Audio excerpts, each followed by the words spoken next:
All right, Rob, I think we are live. Welcome, everybody. Well, this is very exciting. This is our first Burnettwork members live chat that is actually being streamed live on YouTube as well.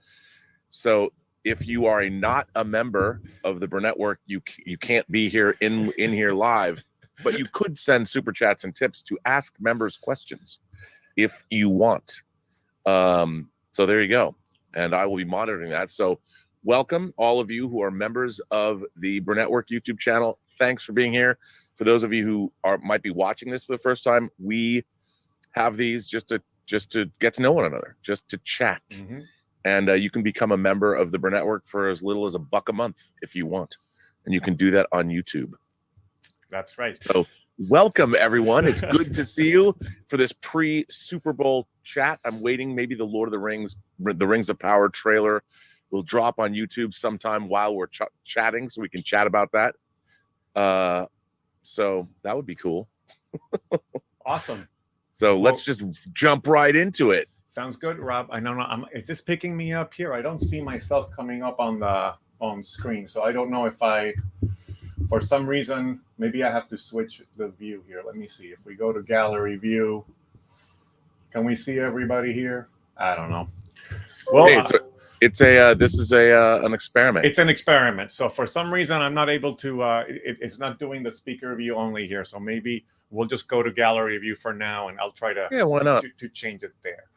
And yes, right, there is a delay going on. So welcome everybody. And like Rob said, if you're watching this stream on YouTube and you're wondering how do I get in on this action, become a member, and then you'll begin to get the invitations to join us when we do these, which is pretty regularly, about every other week, depending on our schedules and such.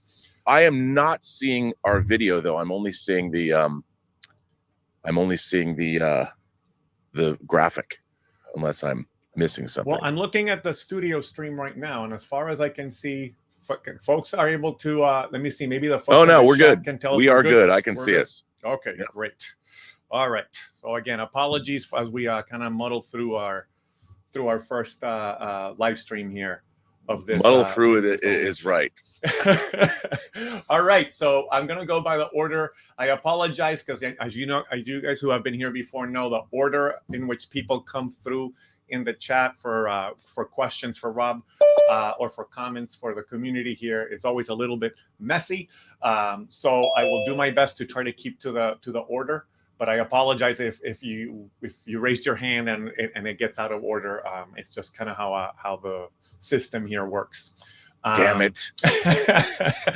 and then I'll make sure to give everybody about 10 minutes or so to chat. I apologize again up front if I have to cut you off, so that we can give other members of the community a chance to chat. Yeah, and since we are live on YouTube, we have to watch our P's and Q's, so I can't say horrible words. Yes, or I was going to tell you, Rob, you don't want to be sharing any confidential information on any projects you're working on and stuff.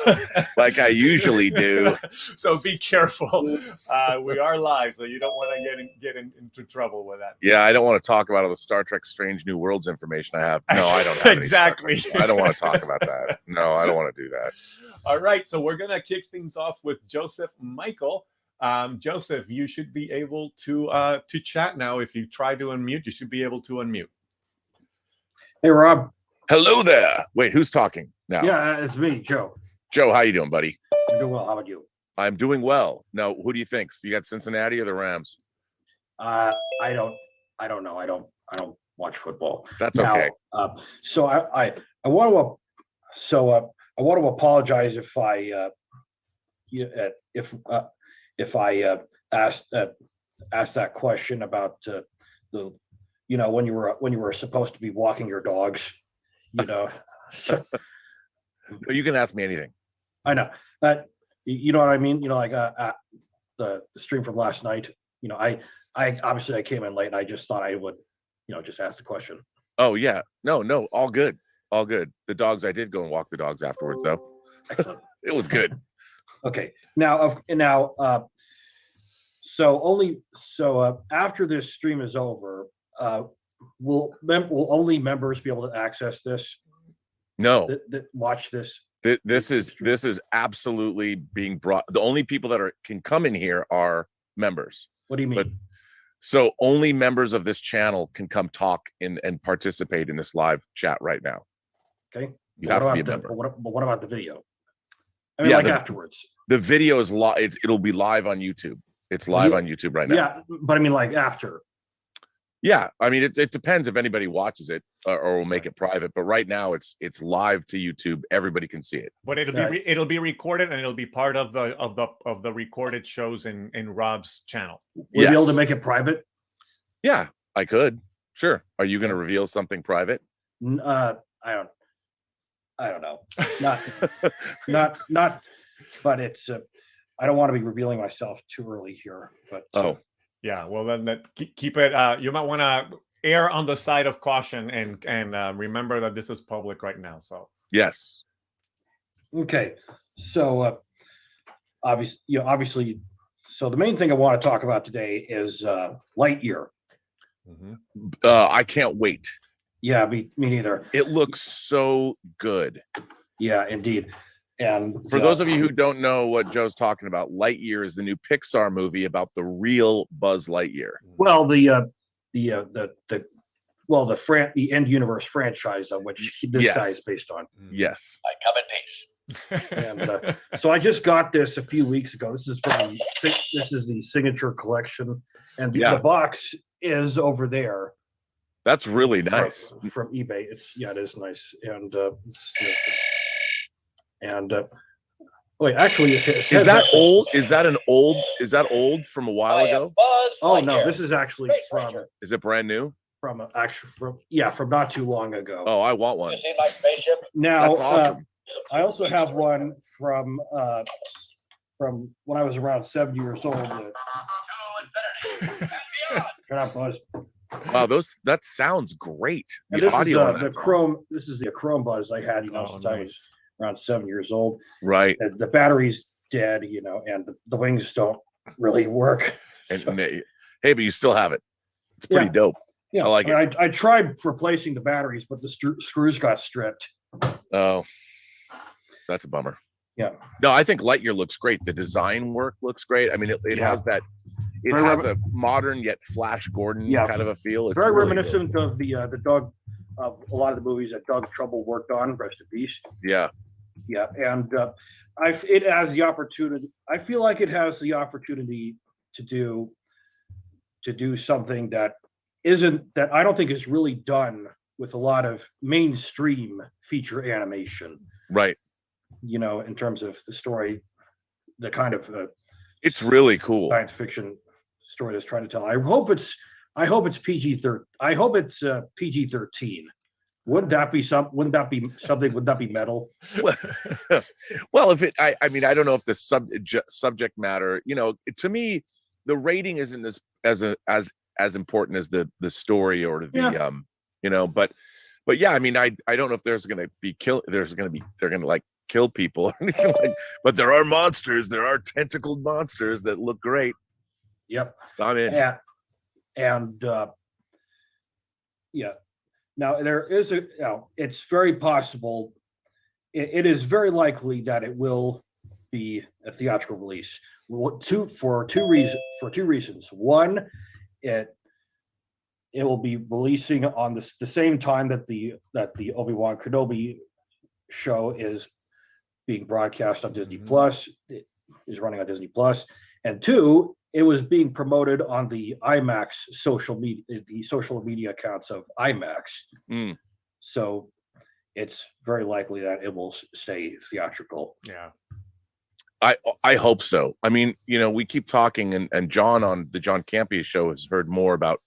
I mean, if I worked at Pixar, I'd be pissed. Yeah, I know. That the movies. I mean, they make theatrical films to be seen in theaters on a big screen, and they spend a lot of time getting those movies right. I mean, I don't think money. I don't think there's been a studio that has been more consistent in creating its product as Pixar has been. Yeah. I mean, you go back and you look at their films. I mean, all the way back to the first Toy Story and A Bug's Life. I mean, they were crushing it from the get-go, right out of the door. Even though, at least in my opinion, the last decade, the 2010s, were not particularly kind to them they were putting a lot of well, I wouldn't say mediocrity, but the films were not quite as good as they could have been, like during the golden age, during the 2000s, when they were knocking out like Monsters Inc., Finding Nemo, Incredibles, Cars, Ratatouille, Wall-E, Up. Yeah.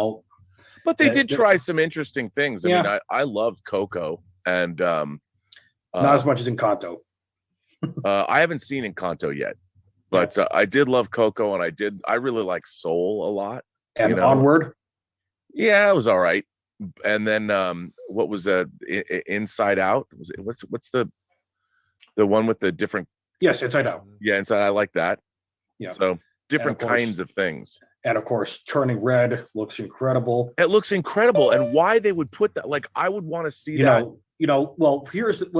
Luckily, it will be having a limited theatrical run at the El Capitan from starting March 11th for about a week.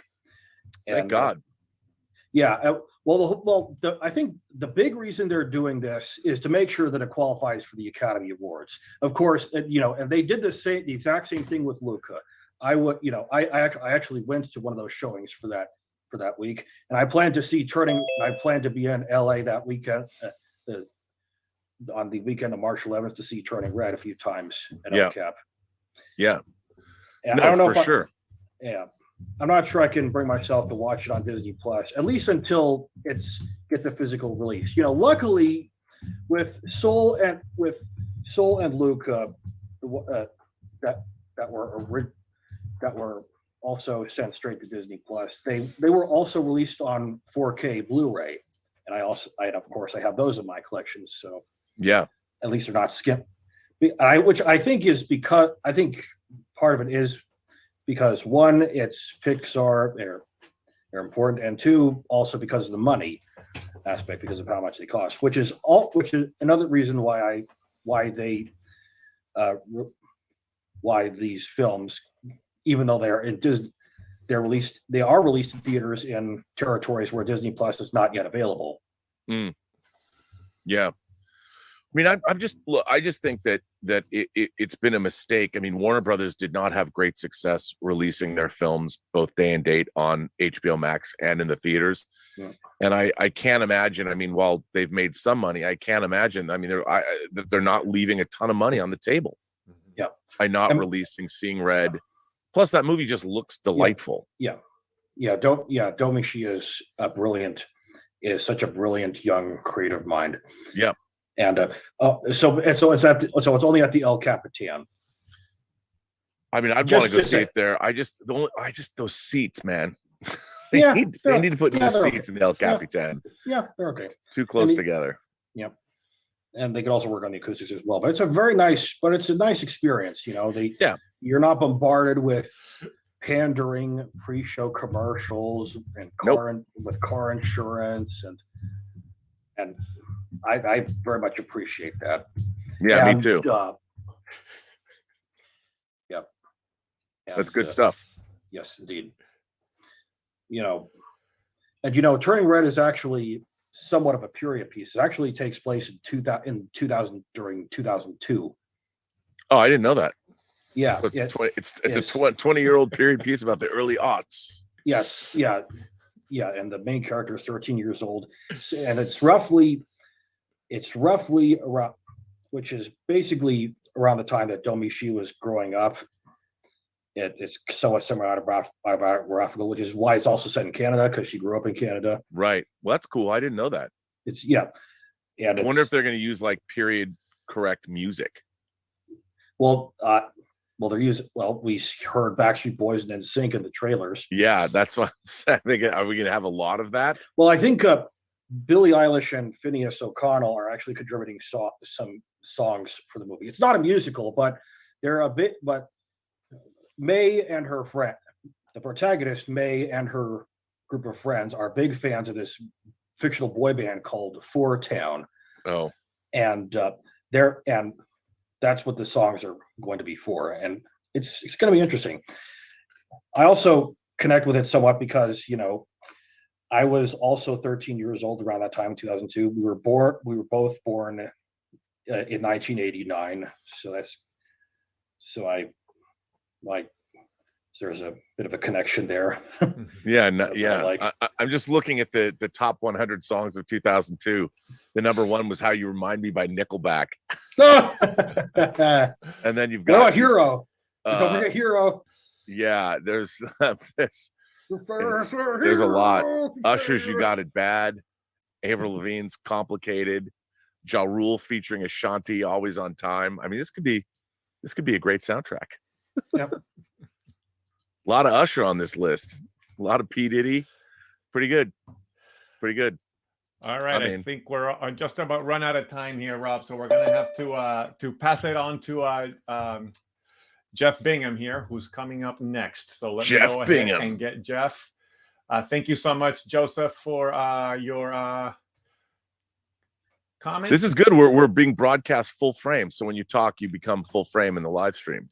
That's pretty neat. But I don't know that I don't know that I'm going full frame when I talk.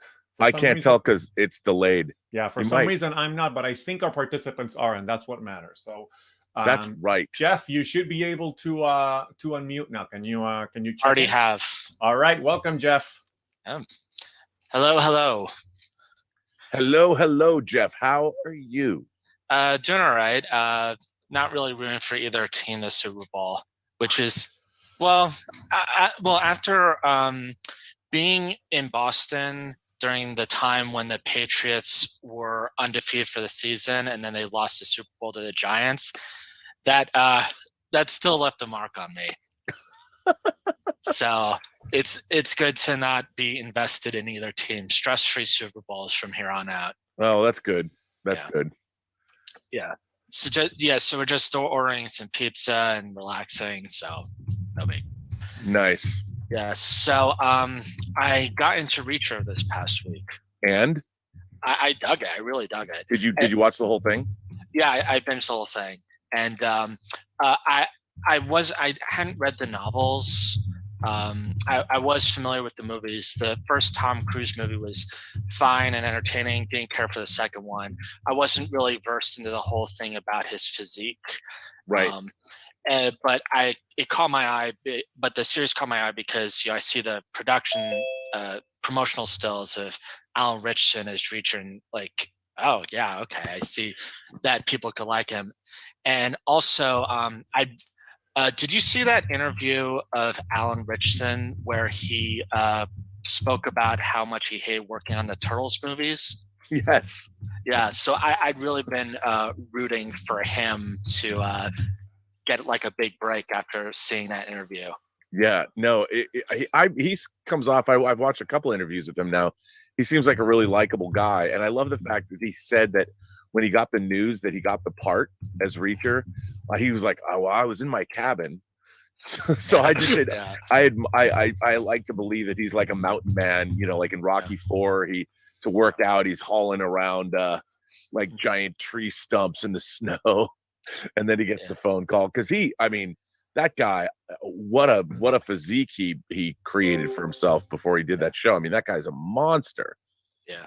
I'm a big fan of Lee Child's Reacher books. Those are great books. Mm-hmm. And while they took some liberties with the timeline, that they brought in characters like Reacher's compatriot. Yeah, I read about that. Yeah, they brought that. I think she shows up in like book 5 or something. I thought those choices were well made. I mean, I loved at the end because in the original Killing Floor book, when, spoiler alert if you haven't seen Reacher yet, well, let's just say at the climax, it was only Reacher in the climax in that battle. But I really liked that they brought all the characters in for that assault on the lair of the villains. I thought that was it worked really, really well. Yeah. But I really like the show. I'm not surprised that it got renewed right away. After a couple days online. By the way, our friend S Beam wants to know if this is a creamy Zevia root beer. It is. Freaking love that flavor. I still think the cherry cola is the best. Go Bengals. Well, S Beam, I got to tell you, this is John Campia's fault. He got me addicted to this stuff. Zevia actually has a plant-based sweetener in it, but this stuff is addictively good. Just saying. Yeah. And they don't pay me. I am not a shill for Zevia. I just like it. Yeah. So, I mean, I know I mean, obviously not perfect. It's the perfect comfort food, though. The pizza or this? No, I'm talking about the show. Oh, Reacher. the show. It totally is. I mean, it's Yeah. look, is it as good as other shows? No, it's not like Breaking Bad, but it is very much a comfort show. I really enjoyed it.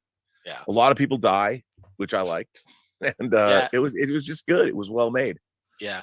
Although, I remember on the show you were talking about like how certain characters that were you could tell that they were going to turn out to be bad guys. Like, I mean, because I knew like one particular character in particular is like one of the character, basically how that character was introduced. Like, having seen previous shows that done the same thing, I was pretty much going throughout the show, please don't. And then of course it happens like, oh, that figures. Yeah, well, like every other character that wasn't the main character was a bad guy. Or the core trio. Yeah, right. They're all bad. Everybody else was bad. Yeah. So anyway, well, I mean, not much to say about Reacher. It's solid entertainment, that sort of thing.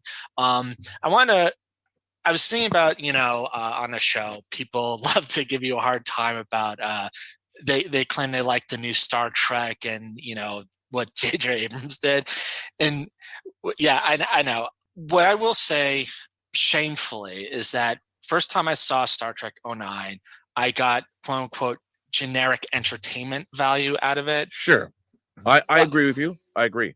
Yeah, but I obviously, you brought up the point about the villain in how stupid it was, and again, I'm coming from someone who is not a Trekkie. Right. So this notion of trans-warp beaming was not a thing on the show, correct? That is correct. Yeah. So as someone who was not a Trekkie, I assumed that when they introduced it, it was a thing that Scotty was going to discover later on. However, what I will say is I developed an issue with it from that perspective, because basically what they said is that, you haven't discovered it yet, but you will. To me, for them to introduce it at that point was akin to, you're starting a video game and you're at experience level 1, and you're using a cheat code to give yourself an ability that you're not supposed to have until experience level 50. Oh, yeah. Well, I mean, I think that since you brought up transporting, they needed a cheap way to get the actors out of the Enterprise and onto a planet's surface. And having a shuttlecraft and having a visual effect that you would have to rely on, where it's a model shot and everything, and you have to show the shuttlecraft land or be somewhere, you have to haul it out to the set or whatever. They had an elegant way to do that. So they create the idea of a transporter, a matter transporter. But what made the transporter, and like any kind of science fiction technology, is that it was plausible because it was basically a line of sight device, and it only had a certain range. So you could beam somebody from a ship in orbit down to a planetary surface, but it was kind of a line of sight thing. And if there was an atmospheric condition like a storm, as we saw in The Enemy Within, they couldn't beam their men back up. It was dangerous, and obviously Kirk got split into two. But in Star Trek 09, they've turned the transporter into a magic device where you can beam from a planetary surface to a ship that's traveling at warp, which means a ship it's never in the same place twice because it's moving at warp speed. And how would you ever find a ship to lock onto the transporter if the ship is constantly moving? The whole point about a transporter is the reason it's believable. If a ship is in geosynchronous orbit, you can get a fixed point and you can beam to that point. But in Star Trek 09, they're asking you to believe that somehow they can lock on to a ship that's traveling at warp speed, and then beam onto it from a great distance. And in Star Trek Into Darkness, you have, the character of Khan beams out of the cockpit of his one-man fighter all the way to the Klingon homeworld, which is what goes on. And you watch this and you're like, okay, that's monumentally stupid and it makes no sense. And if transporters are that powerful, why do you need starships at all? Yeah. Why not you just beam places? I mean, beaming all the way to the Klingon homeworld from a single person transport on Earth. I mean, the idea that you would even be able to beam to the moon is absurd, much less the Klingon homeworld. And this is my problem with a lot of modern Star Trek, is that, you know, as with anything, with any fantasy or science fiction conceit, you need to make the fantasy believable. I mean, we don't have transporters, but if they existed, it's the rules that define them that make them believable. And in modern Star Trek, whether it's the spore drive or that, none of it is believable. I don't believe any of it. It's just gobbledygook to me. It's all just magic. You want to have a spore drive that will take a ship to any point in the universe at any moment? Well, again, then why do you even need a ship? Why not just make some kind of a transport chamber that can take you wherever you want to go? Why does it have to be? I mean, I guess you could say you need the power systems, but by doing that, you strain credulity to the point of breaking it. And so much of modern Star Trek, I watch and I'm like, I can't. This is not science fiction. This is magic fantasy, and it's not good. And that is something that comes right out of J.J. Abrams. I mean, he doesn't even know how to use the idea of a hyperdrive in Star Wars correctly. Yeah. And I just, what I don't understand is why the creators feel that way. Why do they think that these things are acceptable? You know, they're these storytelling shortcuts. I mean, I get what they're doing, but I just watch it and it's cringe. It's fingers on a chalkboard to me. Well, yeah, I mean, but at the same, you talking about storytelling shortcuts. Like, my idea of using cheat codes in a video game is if I keep dying and I need to put on like infinite health or something. But I don't want to use cheat codes to jump the intended story. Right. You know what? Yeah. And like, I got, you know, you brought up Star Wars. Like, I got similar feeling from Star Wars Force Awakens that I did from Star Trek 09. Yep. Like, just entertainment value at first. But, you know, there's like the character of Snoke, even before you get to the notion of it being like a creation of Palpatine, made absolutely no sense to me. Because it was just there because J.J. Abrams needed a new Palpatine. That's it. Well, and the question, that thinking, what you just said is, why do they need a new Palpatine? Yeah. Why not create? I mean, you know, everything about Star Wars is sort of analogous to something that happened in human history somewhere. You know, whether you take it from the samurai and the way of the Bushido or something else like that. And that's what makes it believable. But when you just have a bunch of, as I said, gobbledygook piled up on gobbledygook, it doesn't make any sense. Like the First Order, you know, I've said all the time, if you watch these movies in order and you go from Return of the Jedi to The Force Awakens, our characters look like buffoons because after winning the galaxy, then they ceded it to the First Order. How did that even happen? And if you're just watching the Star Wars saga, to me, that was just horrifically bad storytelling. It's like, yep, we defeated the Empire in episode 6, but oh, nope, in episode 7, 30 years have gone by and there's the new Empire. Well, why did our heroes allow that to happen? And you watch that and I'm like, I tune out. You know, I think that was from the get-go. I understand, well, we have to make it seem like it's Star Wars, the original. Well, so you have to make it, that means your storytelling has to be bad? Because the question begs to be asked, well, why did our characters allow this to occur? They just won the galaxy back. The Emperor is defeated. Vader was defeated. They're celebrating on Coruscant. But nope, we're going to allow the First Order to rise. Like, why would you do that? Your people are dumb for allowing that to happen. You've undercut your original trilogy and the prequel trilogy by saying this happens. And I honestly don't understand why. And I feel that when people talk about toxic fandom, that's what they're talking about. People get angry because the creators of these things are assuming that the viewers are stupid. And when you watch, I mean, there's so much great entertainment that doesn't insult its fan base. Like you watch Breaking Bad and Better Call Saul. Those are great examples of creating a universe that works. And Better Call Saul in some ways surpassed Breaking Bad. And my question is, why is it that Star Trek and Star Wars don't get that same kind of consideration? You know, why don't we have those kinds of showrunners working on these things to make them at least competent. I get angry. Thank you so much, Jeff. Let's see. I think, look, if I do this, I can show up here also before introducing our next participant. So I can do it this way. So we got Aaron Singh coming up next. Aaron, you should be able to Singh. unmute. How you doing, Rob? How's it going, man? Good, man. Just wondering why we can't get a Captain Carrot movie. I'd watch that. I'd watch the Captain Carrot movie. I'd watch that over and over again. So I wanted to talk about the Batman. The Bat. I can't wait. I'm seeing it on the 1st and the 4th. I'm seeing it on the 1st and the 2nd and the 4th. Ooh. Yeah. And I'm going the 2nd alone. I'm taking my girlfriend and my dad the first day to the premiere. And nice. Are you I'm going seeing alone. IMAX? In a hood. I'll do the eyes. I'll put a thing up and look like I'm Batman. And you know, I think it looks great. it looks awesome. I mean, I think it really, and the fact that Warner Brothers is doing these screenings leads me to believe they know that they have something great on their hands. Agreed. I think there's kind of a confidence, I think, because they did give a lot of creative control to Matt Reeves. Mhm. And like, I think you guys said a bunch of times before, the way he's taken over other franchises, I think he was kind of the person to take over if Ben wasn't going to do it. Super excited for this movie.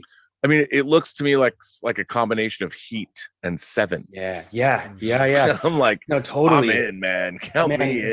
Jon Voight's mullet in Heat is like one of my favorite. Like that, the whole aesthetic in that movie, in terms of like how they dress those dudes, is like it's the best. how I want to be. Yeah. But yeah, it definitely has those undertones, and the TV spots, I don't think they're revealing too much, but they definitely are showing some really cool things, like the wingsuit and some other things like that. Oh yeah. So yeah, I'm stoked, man. I think I'm gonna try to get to see it on the 3rd. Hey, I wanted to ask you about something. Have you ever had a friend of yours die on screen, like a horrible death? Anyone you know? For real? Yeah, like a friend you like, not for real, but like you know, an actor. You mean like an actor, actor who has a horrible death on screen? Yeah. That's a good question. I don't think so. I have a really good one. I went to go see Deadpool, and the beginning part where he drops into the Escalade. There's four people in it. Yep. So the person who was in the front passenger seat was a guy named Larry Lamb, and he's been doing stunt work forever. He was one of the stunt doubles for Leonardo and the Ninja Turtles. He's fought Wesley Snipes in Art of War. He's been in Blade. His son Keanu is also another stuntman. He works in Arrow and a bunch of other shows. That's cool. But he's the guy who like flung out and like got dragged by the car, and then like got flung up on the street sign and then fell down. And it was funny because my friend and I trained under him, and we were like, "Oh, it's Larry." And then when that happened, we just looked at each other and we're like, "What the?" It was amazing. So it was trippy, and the way they did it, it seemed so real. It was just so amazing to see something like that happen to a friend who taught you when you were 6 years old and basically beat you up every day. So that's awesome. Yeah. But dude, it looks like everything's like kind of like coming up with the Batman. Like it's the first time as well, going back to that, it's like the first time in a little while that I have confidence in that little TV spot that they showed, that little spot that they had with the Flash and Black Adam. And, oh my God, that was really cool. I got goosebumps seeing that Hawkman, that spot where Hawkman just goes. Oh, Hawkman like and Dr. Fate. Dr. Fate. That really, I was like, wow, they got it really well. Same thing with Pierce Brosnan's voice. I really was like, wow, man, they're really and it like 4 movies, banking in with confidence on 4 movies, I think is a good plan. I think now they've done some individual films. Now it's time for, like, let's go DC, you can do it. Like, I totally agree. These 4 films I think can do something very well. And like you were saying on, I think, John Campea's show the other day, Aquaman 2, I think, is going to be the sleeper in this. I think everyone's looking forward to those first 3 with the Flash, with Black Adam, but I think Aquaman 2 is going to be a little bit of a sleeper. Oh, I have to say, I agree with you, man. When I went and saw, I didn't know what to expect with the first Yes. Aquaman. Yes. And I loved it.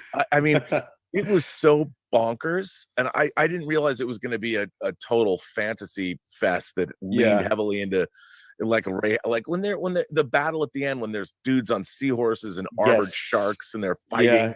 Even when he called on all the animals, it was like they had the hearken to it in the beginning with the bully scene, and then to come see it full circle at the end. It was great. It was so James Wan. I mean, he did something, and it's really hard to thread the needle of that tone, because that movie could have gone off the rails. His decision, because like Zach with the like, you know, Mara doing like calls like a whale or like a dolphin, you know, I thought that was a pretty cool idea. The air bubble thing wasn't cool, but I thought, man, the way he took it over and just kind of swept in and made it look very natural. These guys are underwater. They live and breathe underwater. He had a little bit of an explanation about it. Kind of took, you know, maybe not the full quadrant film, but definitely enough. And it was $1 billion film. So I think they're going to, you know, look at that model and go, you know, if we have this kind of separate universe, I think it's more room for them to breathe than, say, having 90,000 movies coming out at once. No, I agree. And I think that they all look really fun. You know, and it was like I was saying on the John Campea show this past week, I was saying, you know, my problem with Dwayne Johnson a lot of the time is that he overshadows the movies he's in. Like I'm watching Dwayne Johnson. I'm not watching a character. Yep.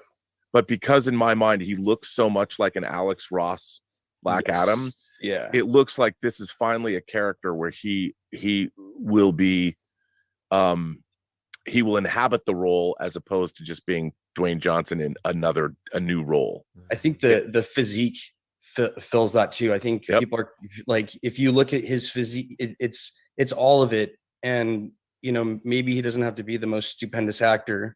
If we give us, like, for instance, like Jason Momoa is a pretty good actor. I don't see him doing anything super, you know, True Detective like anytime soon, but who knows? But I definitely think they built the movie around him. He had some quips in there, like, I want to be able to, you know, talk like this, drink some Guinness, you know, like, you know, they have input like that. I know that those guys kind of, you know, want to filter in their own little flavor, and they did it right. And I think The Rock, even though maybe the movies aren't good, he sprinkles in the right flavor. And I agree. Absolutely. Yeah, for sure. Dude, well, cool. I'm going to let you guys go, because I know I usually take up a lot of time. I usually get muted. But I need to get out of here kind of early, but I'm super excited that I got to catch up with you guys, and, you know, always looking forward to talking to you, Rob. It's always good to have you, man. Thank you, and man. Thanks for being a member. Hey, anytime, man. So who you got for the game today?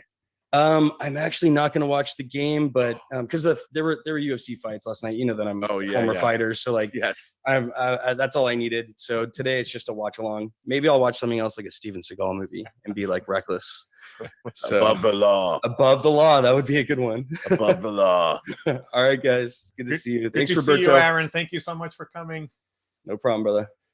All right. Fernando Borrero is up next. Fernando Borrero. Should be able to unmute now, Fernando. Yes. Hey, Rob. How are you? How's it going, man? Thank you, Roberto. Good. I'm good. How's your mom? Mom is good. Thank you for asking. She says hello, by the way. We'll tell her hello back. I certainly will. As I mentioned the other night, I saw Nightmare Alley the other evening. I enjoyed it. You were right, because I think you mentioned once that it was a film noir, and it definitely had that feel to it. Yeah. And I enjoyed it. I don't know how you thought of the movie. I don't remember what your review was. No, I liked it. I mean, I enjoyed it. The original, I think, is kind of a knockout of the era. I mean, I thought it was beautiful. It didn't work as well for me as I hoped it would, but I still really liked it. I really enjoyed the experience of watching it, because it's such a sumptuous film. I feel that if there's any criticism I have, it's that the era that it's set in, it seems we just don't have that anymore, like carnivals and, you know, mentalists and all that. And it just seemed like it was a movie that took place. It was like almost from a different universe, but that's not really a valid criticism, but that's kind of how it felt to me, but I still really enjoyed it. Yeah, and even at the end where you see the new Carney, and he said, Well, a mentalist is more of the old style. They even kind of mentioned that at the end of the movie. Right. Yeah. Yeah. And then I recently binge watched. This is older now, talking 5 years back. I watched The Night Manager with Tom Hiddleston. It's so good. Did you like it? It is fantastic. Yeah. My mother and I love British spy series and movies. Yep. And I know this one was adopted by John Le Carre. Yep.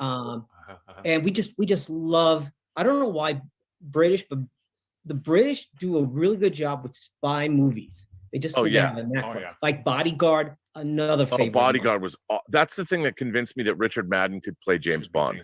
Yes. And I think Tom Hiddleston can too.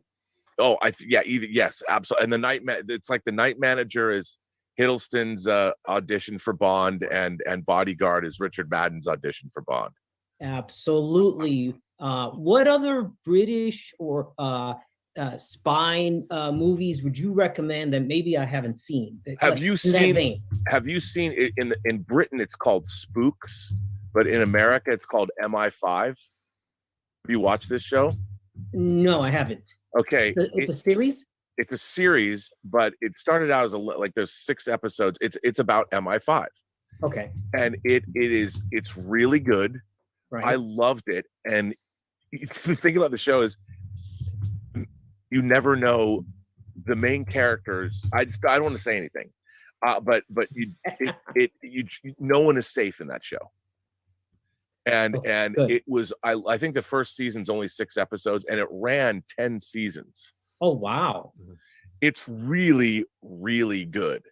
Okay. And I want to say like the first episode was about like people that were bombing abortion doctors, blowing up abortion doctors, and it's very hardcore, and it might seem, although it didn't. I watched a few episodes like a month ago, and I thought it was going to seem dated, but it didn't seem dated. I still really, really enjoyed it. They have a really interesting way of doing the show, kind of like it has sort of a 24 vibe to it, right. But it's more British spy thriller stuff. It's really good. Good, excellent. I'll give it a go. Yeah, try it. Okay, very good. And then last night, I took my mom to see Death on the Nile last night. Oh, how was that? Nice. I enjoyed it. As a matter of fact, I enjoyed it better than Murder of the Orient Express. Okay. And what I liked about it was, I don't want to give too much away, but it gives you a preview of the detective Poirot. Right. It gives you kind of an origin story to him. Oh, that's cool. It looks. Yes. I mean, they like shot it in 70 millimeter too. Yes, it looks incredible. It looks at least, beautiful. I really want it because I liked Murder on the Orient Express. I mean, it wasn't the greatest movie in the world, but I still really liked it. If you like that, you'll like this one as well. Oh, okay. I'm because it looks sumptuous. So Absolutely. Same with Nightmare Alley.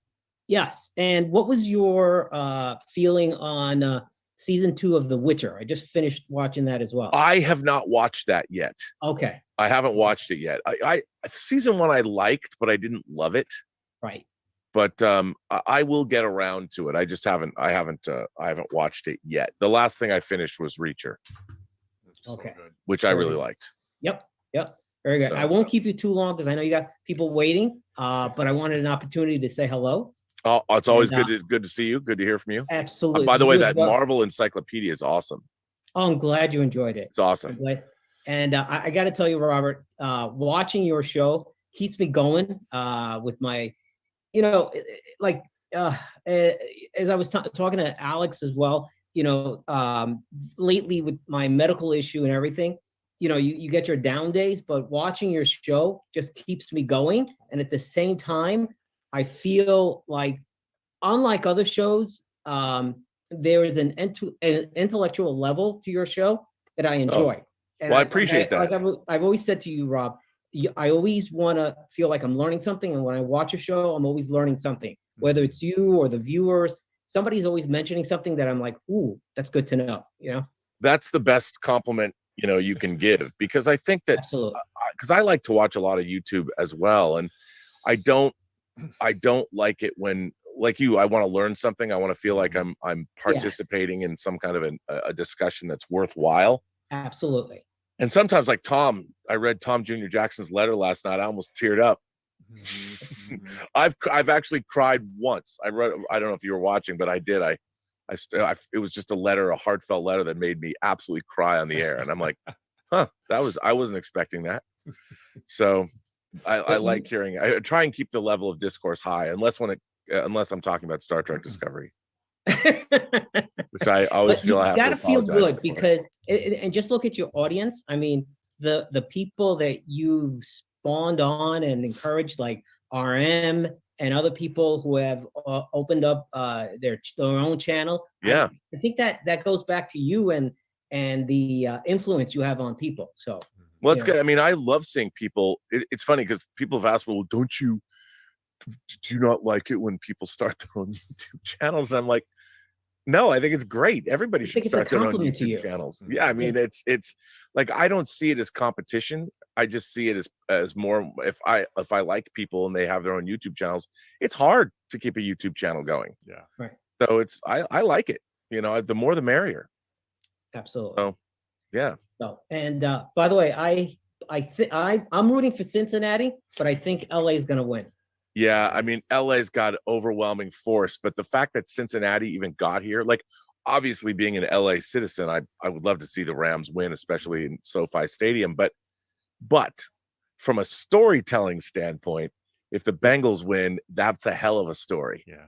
Who was LA? Who were you rooting for 6 years ago? 6 years ago, LA didn't have a team. So who right. Who are you well, I'm for? a Seahawks guy. Oh, that's right. You're I'm that's Seahawks. Right. And if the Seahawks aren't in the playoffs and they're not in the Super Bowl, I don't really.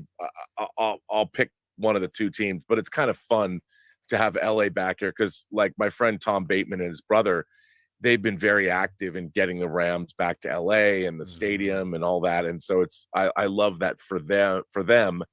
This is such a.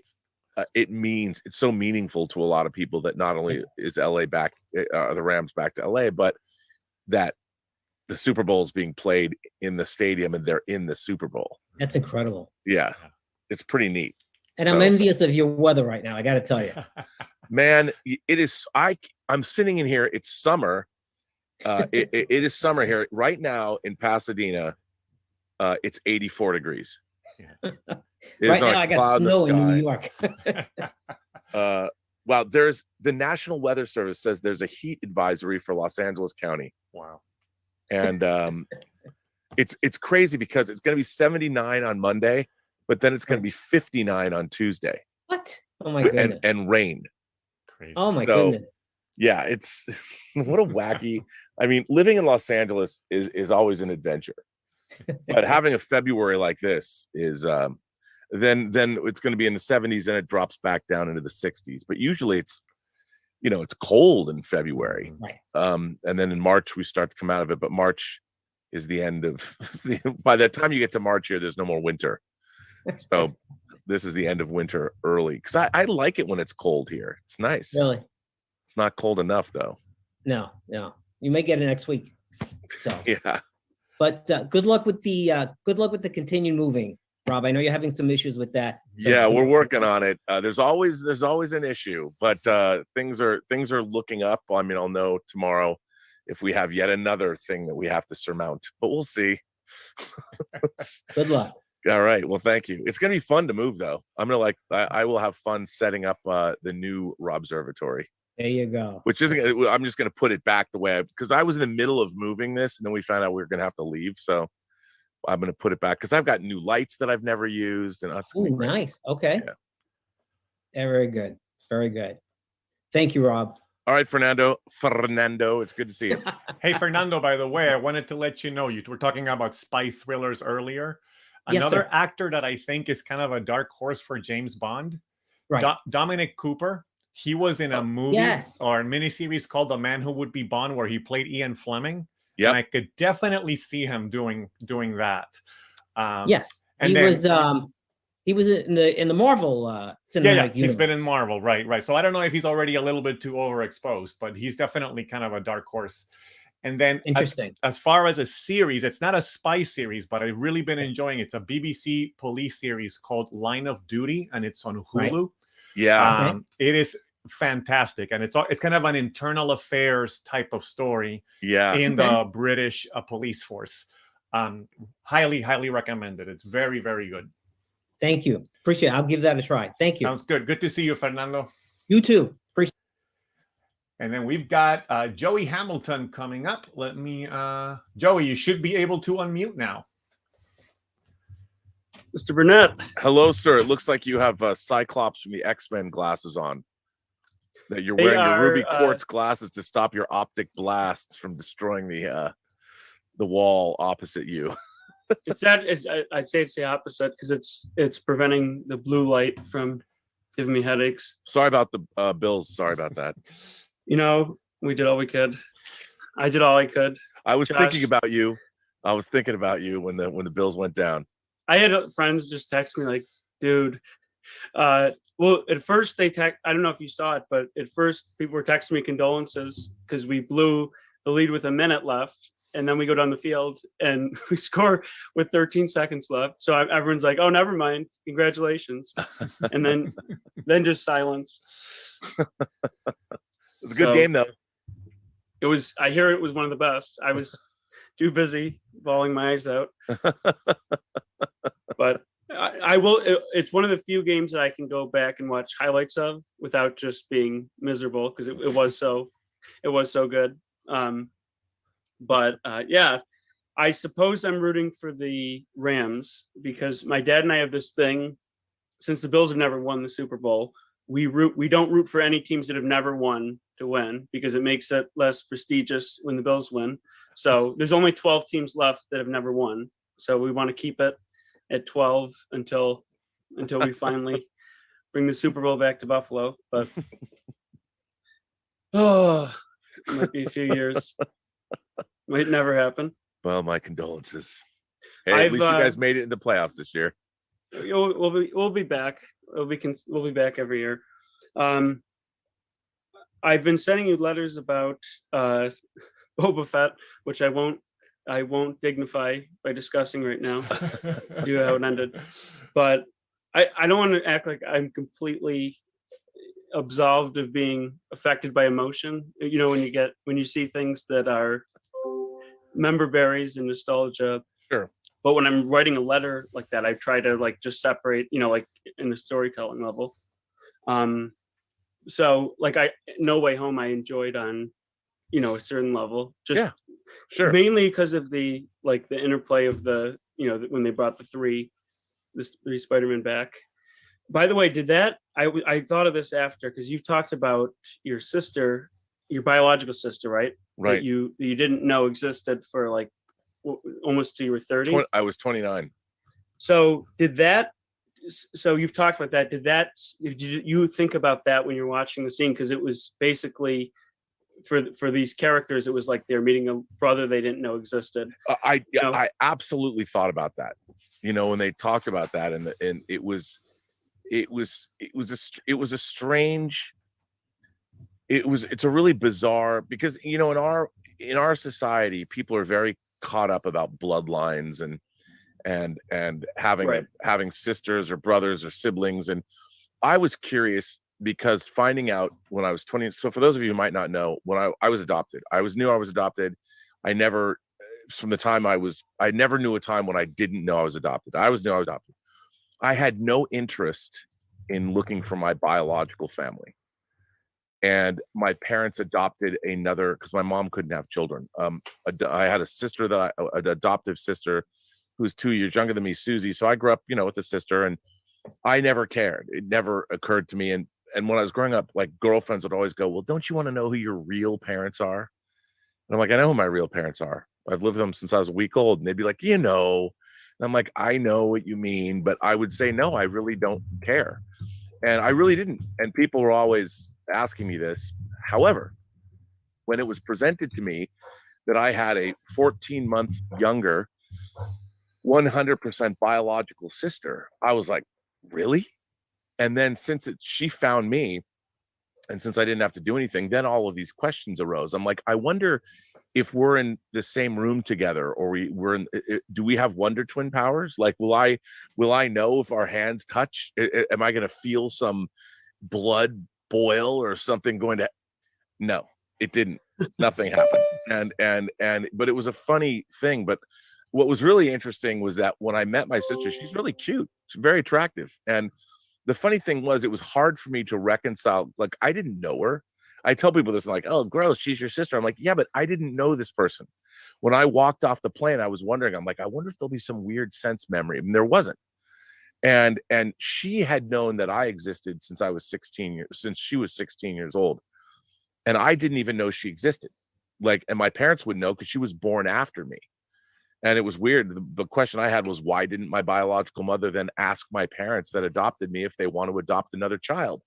That was more of, so it became a story for me more than, I mean, it was neat to meet her, but it was more like, it was kind of a strange experience, the whole thing. It was neat, but it was strange. But I did feel that way in Spider-Man when these guys saw each other, because even though they weren't the same, they understood their experiences. They all were Peter Parker. They all had become Spider-Man.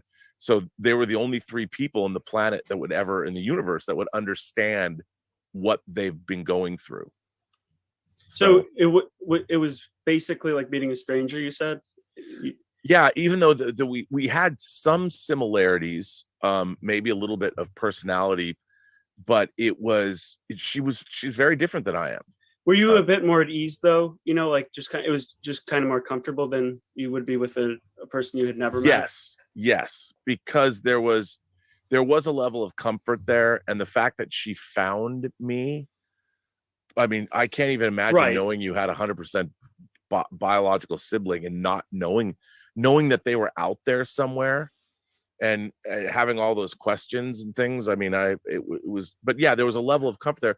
I had never been showered with such affection by another human being, like not in a weird, creepy way, but I know what you mean. Yeah. You know, it was just like, she was so nice to me, and you know, she was constantly looking at me, and it was funny because inadvertently she would like grab my earlobe and look at it because it was similar to her earlobe, or she would look at the lines on my forehead. It was that's just like in the Spider-Man, because they were, you know, the web shooters, and they were looking at each other. It was all that kind of thing, and it was and what made it even weirder is that because we were on the nightly news the night we met, we were on there's news crews at the airport. You posted that. Yeah, so everywhere we went, people knew who we were, like, because you know, everyone watches the local news, and people just kept, and she's not like a party animal, and people kept coming, hey, can we buy you a drink? I'm like, yes, you can. You know, so I spent the first day in Hawaii completely buzzed, wandering around Waikiki and going into the ocean and just having a Mai Tai or margarita or whatever, and it was the whole experience was surreal and weird. But I definitely, when the three Spider-Men were together and they were talking, like especially in the lab scene, I'm like, I totally relate to this. Yeah, well, and it's interesting because you talk about objectivity of film and then subjectivity, but then everyone has their own experiences. So someone like you just has such a unique experience where you might relate to something like that, when everyone else is just watching it. You know, people might look at it very cynically as just fan service, and you know, it's kind of a hodgepodge. But someone like you could be watching it, being like, "This is exactly how I felt one time." And I know, I absolutely. I thought it was well done though. I'm not saying it was bad. I actually forgave it. A lot of people were saying it was like SNL or like a Comic-Con type, you know, almost like a joke. But to me, it made sense that it was so surreal, because you were literally seeing something that hadn't been done and really couldn't have been done, just given the fact that you had to have had these three different franchises. So like, you know, it's not something that could have ever been done before. Well, also in real life, those actors had the experience. I mean, these actors all were in these $100 million movies and played this character and dealt with what it did to their careers. So to have them all three together, I still marvel that they were able to work out the deals, that the lawyers and the agents and everybody was able to make they all looked good. Like they looked like they all could, you know, hold their own. It wasn't like sad, you know, and sometimes you see it and you're like, oh, right, man, no, they all look like do this. Yeah, no, they Ghostbusters was a little like that, even though they're meant to be schlubby. It was a little like, yeah. No, they look good. Now? It was really well done. Yeah, McGuire, like he looked like he was in good shape. Yeah. So I mean, if you think about it, his movie came out the Spider-Man 1 came out 20 years ago. Like that's Yeah. almost half his life. I was ago. there. I was a little kid. Yeah, it's crazy. So for me, it was completely bizarre to see him back and not be that old, but still be a lot older. Yeah. Oh, so I had to get this. Joseph brought up Buzz Lightyear. So this I got. This is Toy Story 2 because he's got the belt. Right. They made a bunch of these variations. So there's a video of me getting this on Christmas, and I had never had one of these. So I was only like, I don't know, 3, 4, and I was just like staring at it in awe for like 5 minutes without speaking. And it's just this video of me just like looking at it, but and basking in the glory. Like it's got wings, all the sounds to it. It's got the little blaster. Wow. And So- how old is that one? From its Toy Story 2, so it's like 20 years old. Ooh, over that, yeah, 23 now. Yeah. 22 and a half, whatever. But Wow. yeah. I'm a pack rat. There was one point where I gave all my toys to my cousin, and I regret it because I don't even know what they were. But I remember every now and then I think of a toy I used to have, and I look for it. And I'm like, oh crap, that was probably in that just big bag of toys I gave away. Right. Sure. I hate. Yeah. Other than that, though, I didn't get rid of anything. Plus, my mom's she's a kindergarten teacher, so she has toys. So sometimes my old toys will rotate into her class, and it's like Toy Story 3. They're getting destroyed, and they'll come back missing arms. I guess I wrote this down. I want to bring up. So I think the first time I ever spoke with you was on the Midnighter. The Midnighter, yeah. And I was delirious because for me it was like 3 a.m. But we got to like Jurassic Park to some degree, and you were talking about how I was talking about how I felt like it had played out, and then you said that, but we had never really seen what we wanted to see, which was dinosaurs inhabiting the world, like the Earth. Yeah. And I was like, well, we sort of saw that in Jurassic 2. And then I saw the trailer, and I was thinking of you because I was like, this is what he meant. Dude, I saw that trailer, man, and I was getting the feels. Like that shot of the dinosaurs running and the wild horse coming behind them with the sun. I'm like, this. I was saying this on the John Campea show. I was like, when I watched that trailer, I totally again got all misty eyed, and I'm like, yeah, I could just watch dinosaurs running around landscapes with wild horses running behind them. I'm like, that'd be fine for me. But like, what if they're in the Vatican or whatever, raptors in Rome, I'm like, and then there's a T-Rexes in Vatican City or wherever the hell that's supposed to be, and I'm just like, yeah. I mean, and then the seas are full of dinosaurs. I just love it. I love it. I hope at the end of the movie, humanity loses. So, and all that we're left with is the beginning of or the end of Jurassic Park when you see the Tyrannosaurus thing and the banner falls down. I hope they do a reverse of that where it's like the United Nations flag or something falls down and the world is taken over by, I mean, it won't happen that way, but because they're going to figure out they're probably going to go back and figure out how to put that trigger, some kind of a genetic trigger to take out all the dinosaurs. But I hope they don't. It'd be kind of neat if we had to live with it. Oh, sorry about that. Thank you so much, Joey. I was thinking, Rob, it should be like Jurassic Park should be like almost like a Planet of the Apes. Like that's the way that it should go, right? Yeah. All right. So coming up next is Cinemike. Cinemike. You should be able to unmute at this time. Hello. How are things in the Philippines? It's going well. Well, that's good. Yeah. So yeah. Anyways, oh, by the way, first of all, I do want to say that I want to give a shout out to because I'm now doing videos with her for her on her A Positive Fandom channel. Nice. And we are actually, and we did the review of Red Notice, and we're starting, and we are going to also do discussions about the Oscar nominations. All right. Like we already did episode 1, which is like the best picture race. So, Nice. Yeah. It's and things are also, I've been seeing a lot of shows and movies. Like I finally seen Drive My Car just hours ago. Yeah. Did you see it in the theater? No. Okay.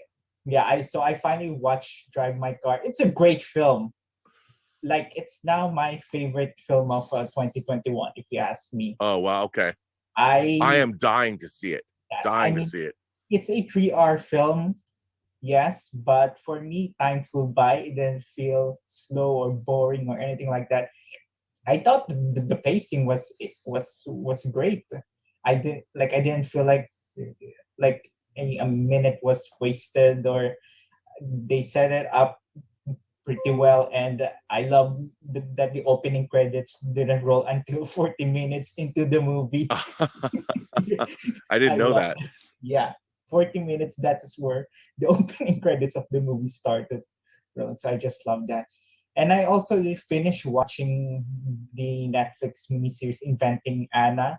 Oh, how was that? Garner. Um, it was entertaining, but I thought it was all over the place in terms Oh. of its storytelling. Because what surprised me is that it was more about the point of view of the journalist that was Oh, investigating Anna Delvey's yeah. scam. Like, yeah, it was more from the POV of a journalist than Anna herself. And there were times where I was like, is this show trying to make Anna sympathetic? Which is weird since she was scamming people who left and right. Like, it was weird that there were moments where they tried to make her sympathetic. Yeah. Yeah, I didn't like that that they were trying to. Yeah, so it was a bit all over the place. So Mm. I still enjoyed it. 9 episodes, although it could have been like 6 episodes instead of. To be honest, it could have. How is Julia Garner good in it? Yeah, she was great. Like, Okay. that is definitely the highlight, her performance. Yeah, she was great. Yeah. So anyways, I actually wanna do some show and tell. I wanna show something. Show it. Bring it on. Right. So I used to collect movie novelization books. I have a friend who does too. Yeah. He still collects them. Yeah, I used to collect them, but then a few years ago I have to sell them, almost all of them. Yeah, and then this year I said I am going to start collecting again. So I've been starting to order a lot of movie novelizations. Are you getting old ones?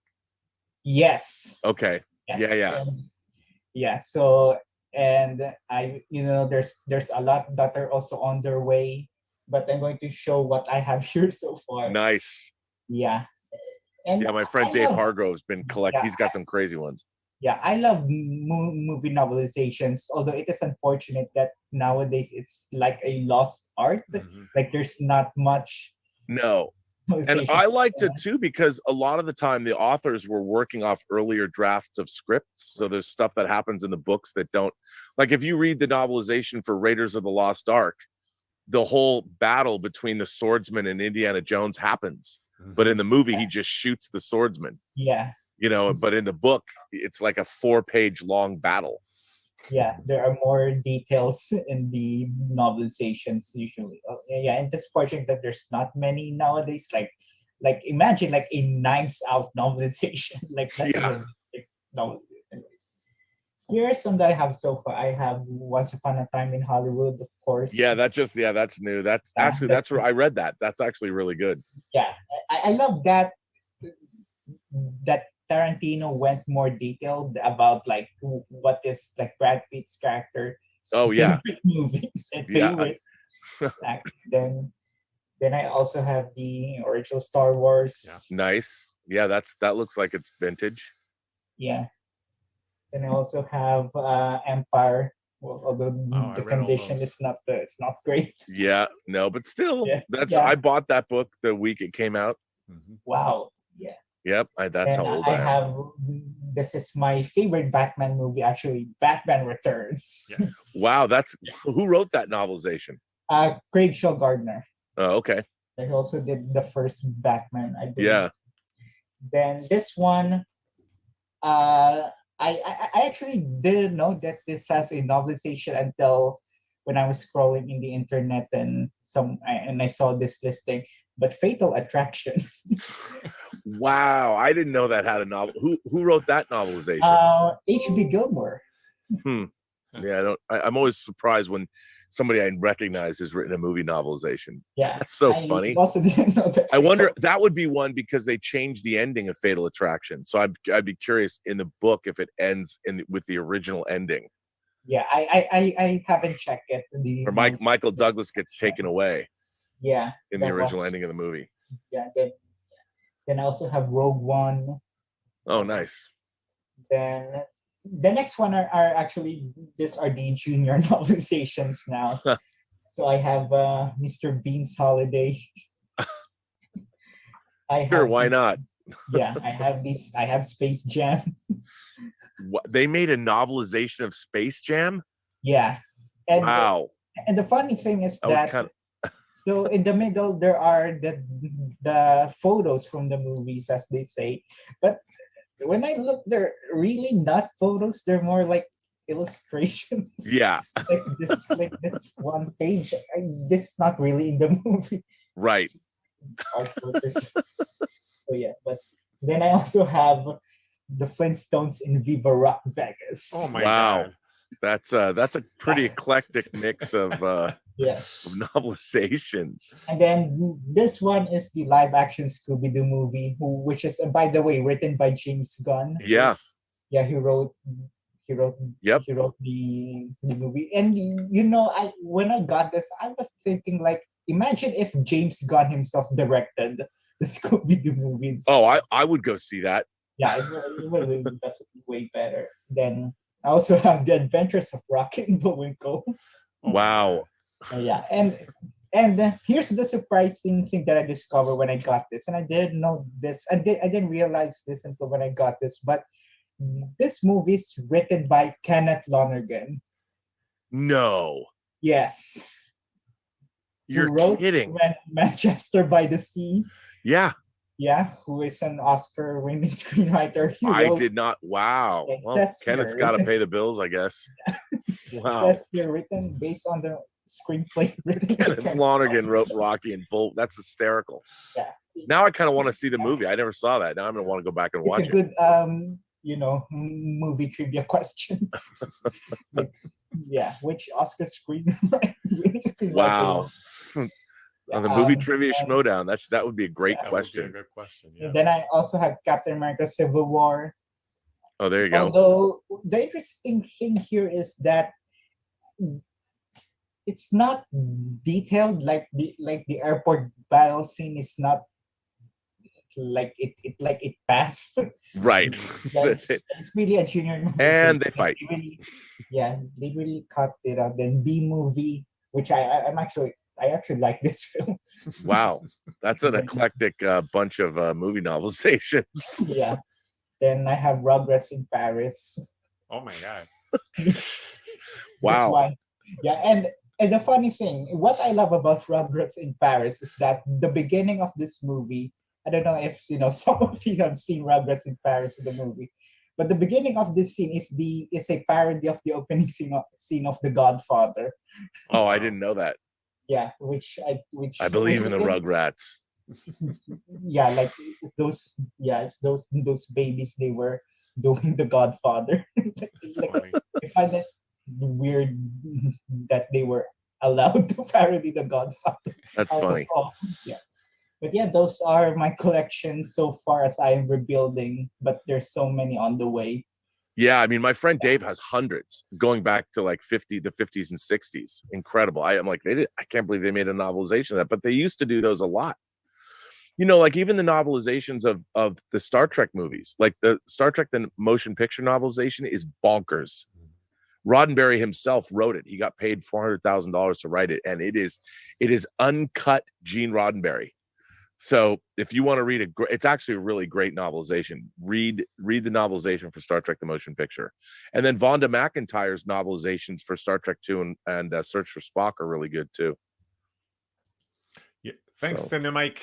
Get those. Also, two of my favorite novelizations growing up: The Last Starfighter. I remember reading that novelization and loving it. I don't know why it was that I loved it. And then the Return of the Jedi novelization is where they reveal that in an alternate universe now, Obi-Wan and Owen Lars were brothers.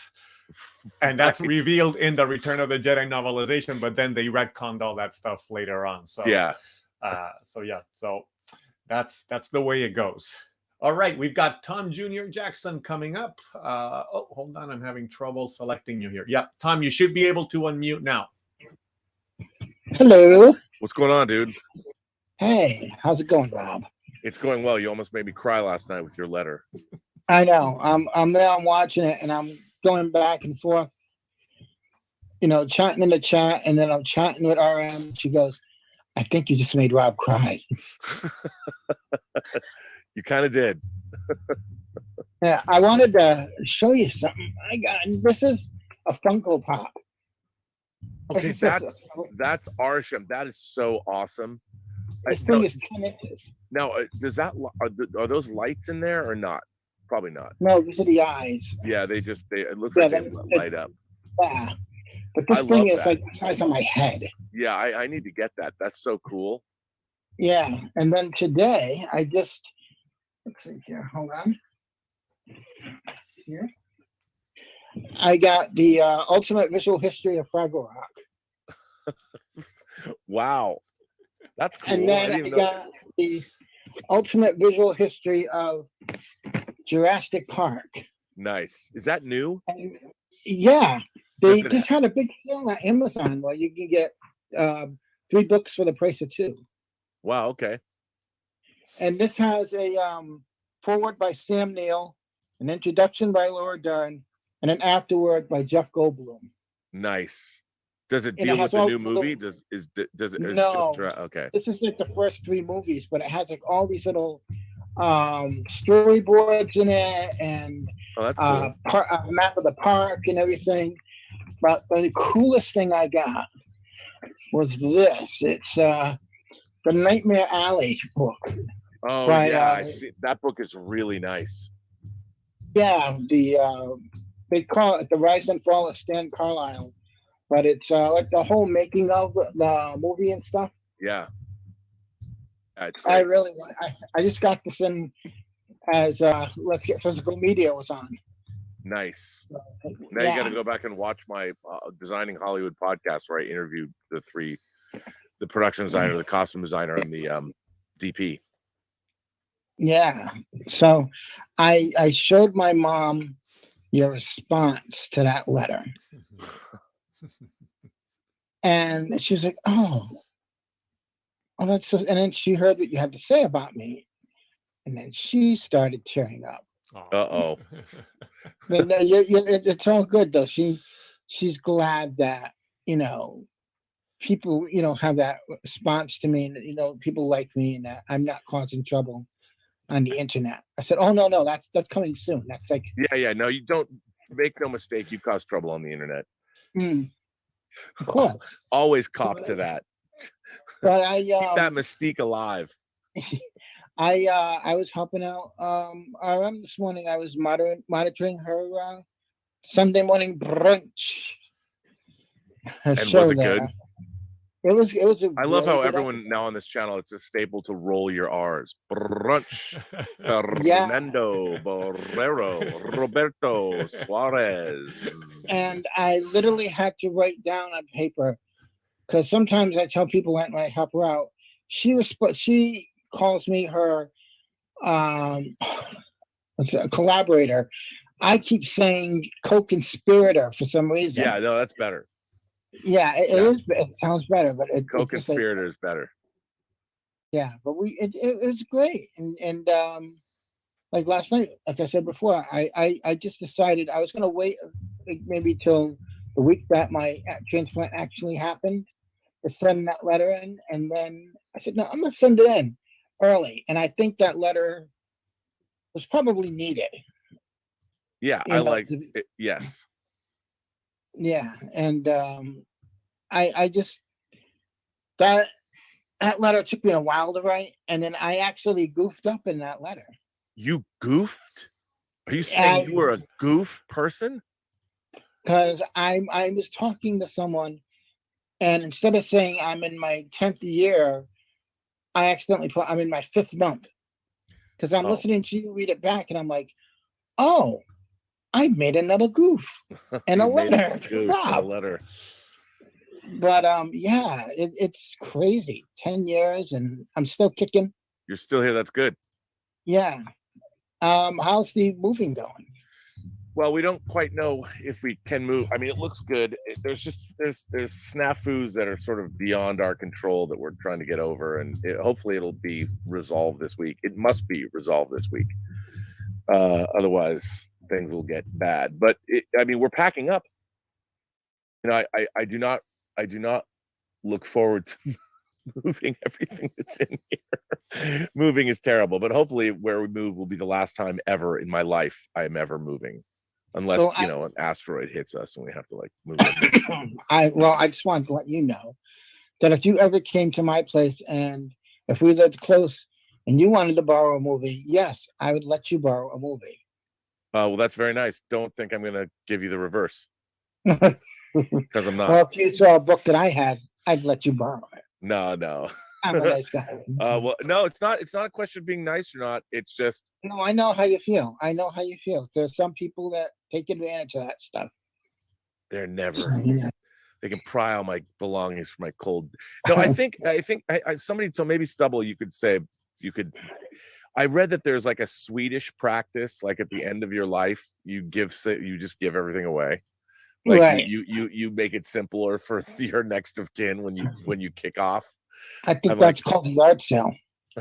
Yeah, but you do it before, and I wouldn't mind doing that. Like I kind of like if there were things, if I knew that if I had things people wanted, I'd be like, please, take what you want.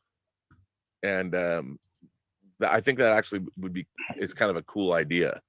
I mean, maybe you could say it's morbid, but the reality is we're all going to die. So, well, I don't know if he's still in the. Then you can have my discs. I don't know if he's I'll still in the bequeath them to you. I don't know if he's still in the chat, but earlier in the YouTube chat, BL Alley was in there. Oh, really? Yeah. He's got to come back. Yeah. But I just want to say thank you again for reading the letter, and thank you for the kind words, all of you, and especially you, Rob. I do consider you a good friend as well. Absolutely. Don't think you're going to be able to borrow my movies, though. No, did I hear your dogs a little while? Did I hear your dogs a little while ago barking outside? Yeah, Tallulah does not like it when she can't get in here because Elizabeth went to see her mom today. So when I'm in here, Tallulah doesn't like it. She knows, and she barks at the gate, at the garage door. She doesn't understand. Give my best to Elizabeth when you see her. I will do that. I will do that. And you didn't walk in a house and just start crying. And what's going on? I gotta walk the dogs. It was kind of like that.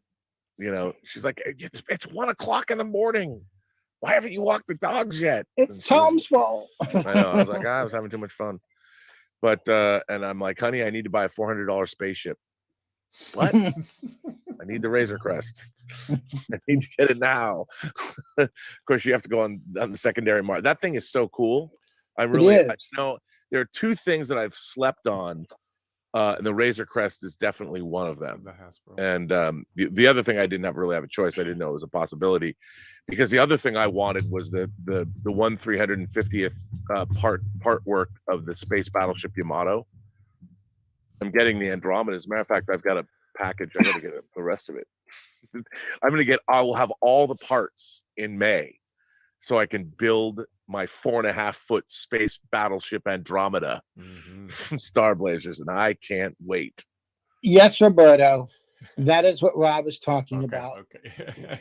The Razor Crest from HasLab.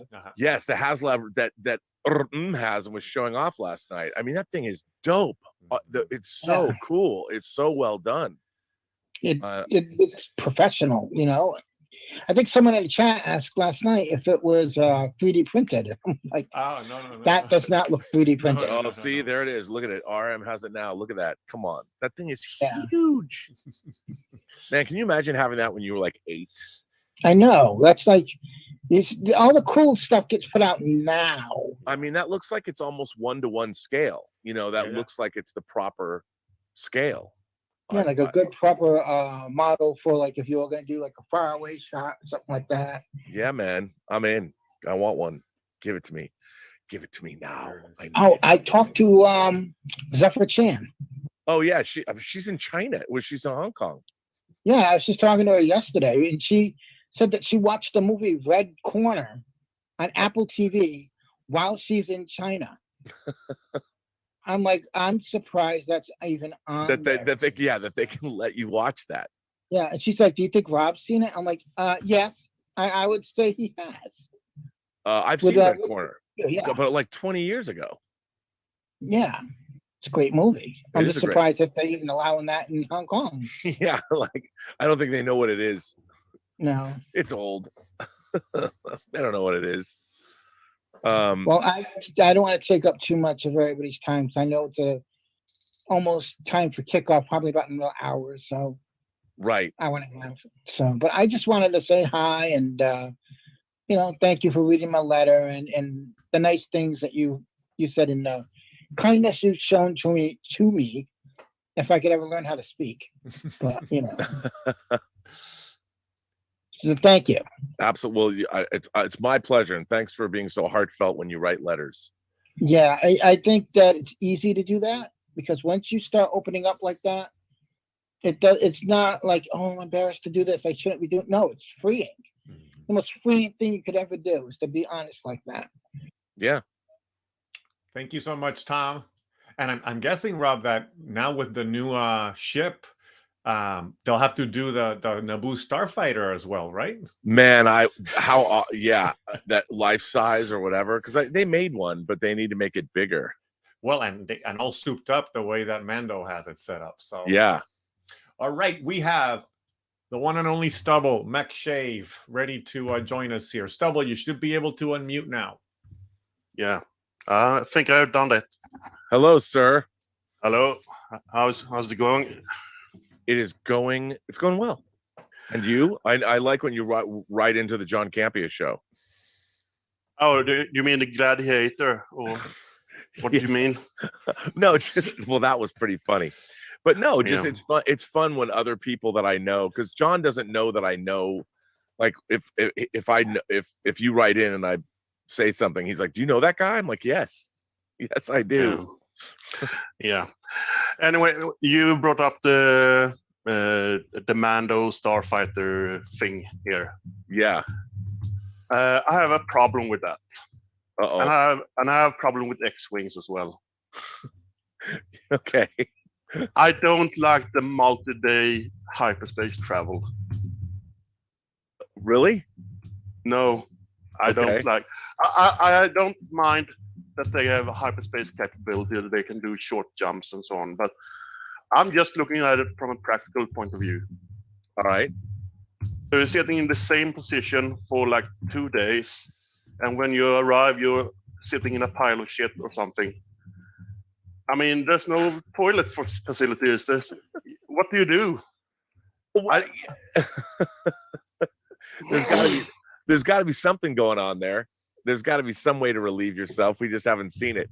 Yeah. Doesn't it say, like, I guess in a starfighter, like a Naboo starfighter is not meant for long distance flights anyway. No, I'm just thinking cramped legs after 5-6 hours in the same position, and Yeah. I have a problem, and I don't like capital ships in atmospheres as well. I know you don't like that either. No. No. So anyway, Boba Fett. Oh, I won't go into it, but it was bad writing, I think. All across the board. Yeah, it was not good. No, I thought because Star Wars exists now, it's basically a skin, a story, and we're excited about the skin of the story. Right. The ships, the lightsabers, all of that. Yeah. Because we don't have any real. All right, Mando is kind of an interesting character, but we don't have any really interesting characters. I don't think we're interested in the possibility of what the story can be. Yeah. In the world. So I think why don't they adapt classical works into the Star Wars universe? I don't know. I mean, the thing is, that's kind of what Lucas did originally. You know, the original Star Wars is very much a riff on the works of Kurosawa. Like, I don't understand why they don't do that as well. I was baffled, to be honest, by Book of Boba Fett. I was baffled by all the choices they made. I don't understand. There's really not, like, they have this idea of a story, but there's no real story that's actually being told. I mean, I get what's supposed to be happening, but they don't set up any, like, I don't understand why Boba Fett is he going to avenge. I mean, it just doesn't make any sense. They never fulfilled any of the storytelling that they set out to do. And when you get to the end of it, where was the tactical? What were they trying to do? Like, in what universe would anybody try and wage war the way that they did? It was idiotic. And I'm like, how is this writing this way? I don't get it.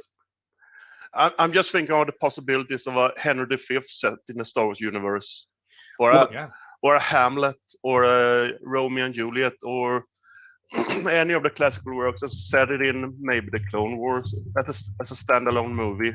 Oh, I would love that. I totally agree with you. And I think because they can't write the stories themselves, they've proved that. So I think do a separate label, like adapted Star Wars or whatever, and do standalone movies. Yeah, I totally agree with that. And when we get to the Obi-Wan series, I don't want more Tatooine. I'm so sick and tired of Tatooine. Get away from the desert. I mean, I think a lot of that is a production issue. You know, they stay on Tatooine because it's easier to use the volume stages that they're shooting in. But I agree with you. I mean, I don't understand why they keep going back to Tatooine. It's not interesting. It's not, you know, going to Mos Espa or Mos Eisley. I mean, who cares? And they haven't made the real shame is, to me, they haven't made the Tatooine city or the Mos Espa and Mos Eisley. They're not interesting. Like, here they introduced this Jennifer Beals character who could have been really interesting. Like, is she overseeing all these scams in the world? I mean, if you're going to do a crime thriller, which is essentially what the Book of Boba Fett was supposed to be, you know, go back and look at Yojimbo, which is essentially what, or for a few dollars more, or a fistful of dollars. Go adapt that. I mean, that's basically what you're doing. You've got this stranger rocks into town, and there's two warring factions that he deals with, and it was just there was no story in that show. Every episode, I get what they were trying to do, but I was baffled by just how bad the writing was. Yeah, and they killed off Lee Van Cleef at once. Yeah, I mean, why would you do that? Why would you kill? I mean, come on. I mean, I get it at the end of Good, the Bad, and the Ugly, but come on. Yeah. Anyway, you always talk about your Antonioni trilogy that people can't watch through it, and you know, all that stuff. I know. So I thought I would give you a challenge. Okay. Yeah. Do you know the Swedish director Roy Andersson? I don't think so. Here, I'll look it up. He is opposite Hollywood. He does everything opposite from what Hollywood does. So he finances his own movies. He has one studio. He builds everything. It takes 2 months to build a set, and then he shoots one scene, and then he tears everything down, builds a new set, shoot a new scene, and it takes like 7 years to make a movie. He made a movie called A Pigeon Sat on a Branch Reflecting on Existence. Yeah, the first in that trilogy is called Songs from the Second Floor, and it's available on YouTube for free. Oh, I'll watch this. Yeah, so it's more or less a fixed camera with a deep focus, so you see everything clear in the foreground and in the background. And there's like a painting that where the action takes place for like 3 or 4 minutes, and then they go to a new scene. And he won a lot of awards and stuff, but I can't recommend it to people because it's not exciting movies. Yeah. It's not. It doesn't really have a narrative. Although I But- do like he has a list on Wikipedia, a list of his favorite movies, and Yeah. I'm a fan. I'm a fan of Yeah. his list of favorite movies. So I challenge you to check out the first of those 3, which is Songs from the Second Floor. Songs from the Second. Okay, I'll watch that. And it's slow, but I find it strangely captivating. It sounds right up my alley. But I can't recommend it to people. Right. So this is on. Hang on. Yeah, full movie. I found it. All right. Yeah, but I think it won the jury award at the Cannes Film Festival when it was in 2000 or something. But Yeah. I thought that since you mentioned Antonioni all the time, I think I should throw something at you. Oh yeah. No, this I'm like just a cursory glance. I'll totally watch this. Yeah. Oh yeah. Yep. Yeah. Okay, but I won't take more time here because there are a lot of people left. Now I'm fascinated. Now I've got this. I'm gonna hold this. I'm gonna watch this. Just remember, it takes 2 months to build a set. Even a beach is a set that is built with models of buildings in the background and sand and Wow. water and stuff. Wow. So All right. I Yeah. love it. I'm in. Count me in. Thank you so much, I'm doing Stubble. it. I'm watching it. You know, Rob, thinking of Book of Boba Fett, I kept thinking that one of Oh, the. I can't hear you, Roberto. Oh, I'm sorry. You're muted. You are muted. Sorry about that. I was thinking back on Book of Boba Fett. You know what I think was one of the cardinal mistakes they made? That the scene at the end, the after credits scene of him sitting on the throne at the end of Mandalorian, that should have been the end of the entire Book of Boba Fett series. That should have been what the series led to. I agree. And I kept wondering, man, wouldn't it have been cool if they hadn't told us then that it was a flash forward, and then we picked up the story with him, like I said to you in a different chat, being kind of like the Michael Ehrmantraut. You know, like I'm just done with all this stuff. He's been living with Tuscans. He has a family and whatnot. And then his past come back to haunt him, and he ignores it. And they take away his Tuscan family, and then he goes out for revenge. And then that scene in the end of him taking over, that would have been the culmination where he gets dragged back into it. Oh yeah. Even though he had left all of that behind, but he can't escape. That would have been it. great. I think that should not have been the beginning point of the series. That should have been where the series led us to. So I am with you 100%. That would have been great. All right. Well, maybe our man in Colombia can say something about that too, because we've got Alex Montano here. Alex, how are you? How are you guys? I'm doing good. How are you? Good. How are you feeling? Right now, I'm good. I'm starting my final round of chemo tomorrow. So not looking forward to it, but looking forward to it. Yes, I understand. And does it I don't know, how does that work? Is it working? Do they chart your progress? Yeah, well, I saw my oncologist last week, and he says that I'm out of trouble now. Oh, that's It's just fantastic. yeah, like I'm pretty much cured. He's just saying that this is just to make sure that it doesn't come back. So right. Yeah, Right. I'm happy, but like I said, not that happy of what's gonna be like for the next couple days. Yeah. Yeah. Yep. Yeah, but I'm doing good. That's good. Did you get Yeah. any new hot toys? I'm waiting for the Boba Fett with the 2-pack. Yep. I haven't I'm got waiting that for yet. that and the Stormtrooper Commander. Oh, nice. All I'm right. waiting for those too, but like the show didn't leave me that excited. No. Yeah. Although the Boba Fett 2-packs from Mandalorian, so that's okay. Yeah, exactly. And that was the good moment of him reappearing. Oh, in the and he was universe. great. Like, he kicked ass. That was awesome. Yeah, like I was about to cancel it. Like Really? 2 weeks ago. Yeah, I don't know, like I was so disappointed with the show, and I'm like, no, you know what? Like this moment was cool. Right. But yeah, I'm not gonna pick up the Boba Fett from this show. Yeah, it doesn't have any emotional meaning to me. Mm. Yeah, Me I'm too. just not. I'm not happy at all with this show. No. Yeah. And how do you mess it up?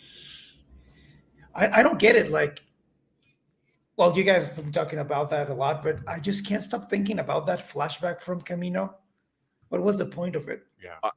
I don't know. Like what was, and they showed it like twice. You know, they kept showing. And I understand they're trying to set him up, but how we don't know anything about from the time Boba Fett was a kid to the time we meet him in Empire Strikes Back. Like, No. I would have thought you would have delved into his past.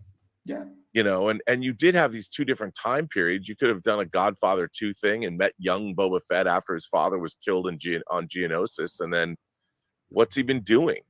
You know, yeah, like they didn't mention any of that. It was just like the Tuscans, and that was it. And that flashback, I don't know, like it was just so disappointing. Like even like I know it's cool to see Luke again, but for me it was like, okay, like why now? Yeah, I don't know. Why not later? Like I was more excited for how good the CGI looked than look there. Yep. Yeah, I totally agree. It was pretty bad. It was pretty bad. Yeah. I just wanted to complain with you about the show, to be honest. It's also just it's just baffling. You know, you look at it, there's so much great writing everywhere. I don't understand. I feel the same way about Star Trek as well. I'm like, there's so many things that you could look at and emulate and be like, okay, well, if we're going to do this, we can make it like this other thing that's really good. And I'm not saying copy it, but use it as inspiration. I mean, the stories that I find frustrating, like with Star Trek Discovery, I'm like, I don't understand why they are choosing to tell the story they're choosing to tell. They could do anything they wanted. And it seems like and same with Book of Boba Fett. You're like, okay, your storyline is basically the man with no name is going to seek revenge on people that have wronged him and killed people that he cares about. This has been done since time began, these kinds of stories. So you've got many examples of what about those stories work well and what don't. And what we got was such a half-baked, hackneyed vision of that story. I found the whole thing baffling. Yeah. Like, why tell the story this way? And the funny thing is, I don't think there's ever been a TV show ever made in genre history that had more goodwill going into it than the Book of Boba Fett. Yeah. Everyone, and you have all these Star Wars fans, you know, there's a lot of people like, well, I liked it. I mean, we're so desperate. We love Star Wars. And at this point, we've received more Star Wars on film that isn't as good as the first two movies than we have. We should constantly be getting better Star Wars, but we haven't. Yeah. Star Wars and Empire have yet to be surpassed. And that's a bummer. And I find it baffling that's the case. Yeah, like I still don't understand why they brought back Cad Vane and they just gave us Killed like him? 5 minutes with him. I mean, he was the only thing that the voice, you know, Corey Burton's voice acting, that character was awesome. Yeah. Like, I want to see that guy's show. Yeah. No, you want to see more of him. Like, that's why I don't understand. Like, they have this epic entrance of the character and then you just kill him just like that. And people are saying that he's not dead. Well, he's got a homing beacon on him. That thing was blinking, so he's not really. Yeah, but we don't know yet for sure. And the whole experience with that character, at least in the show, it was pretty lame. Yeah, it was. Yeah, I liked hearing him talk. You know, his voice was cool, and when it was just like, and even like we're gonna have to draw Boba Fett out.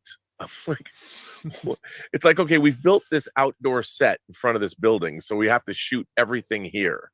Yeah. I mean, I still don't understand, like, why don't they go back to Helm's Deep and hole up there? Like, if people are coming after them, why not go back to your heavily fortified fortress where you can fend off an attack?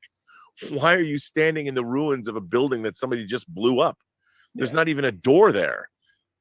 And how about taking the high ground and getting into sniper positions or doing something instead of just standing out in the open? Why is Black Stanton just like, here I am? Why isn't he on the top roof with a sniper rifle or a bowcaster or something? How did he get like shot like 50 times and stabbed and he was just fine? Well, and you here's the thing. Why would Boba Fett fly the Slave One over the Sarlacc pit looking for his armor? Like, why? In what universe is that a smart course of action?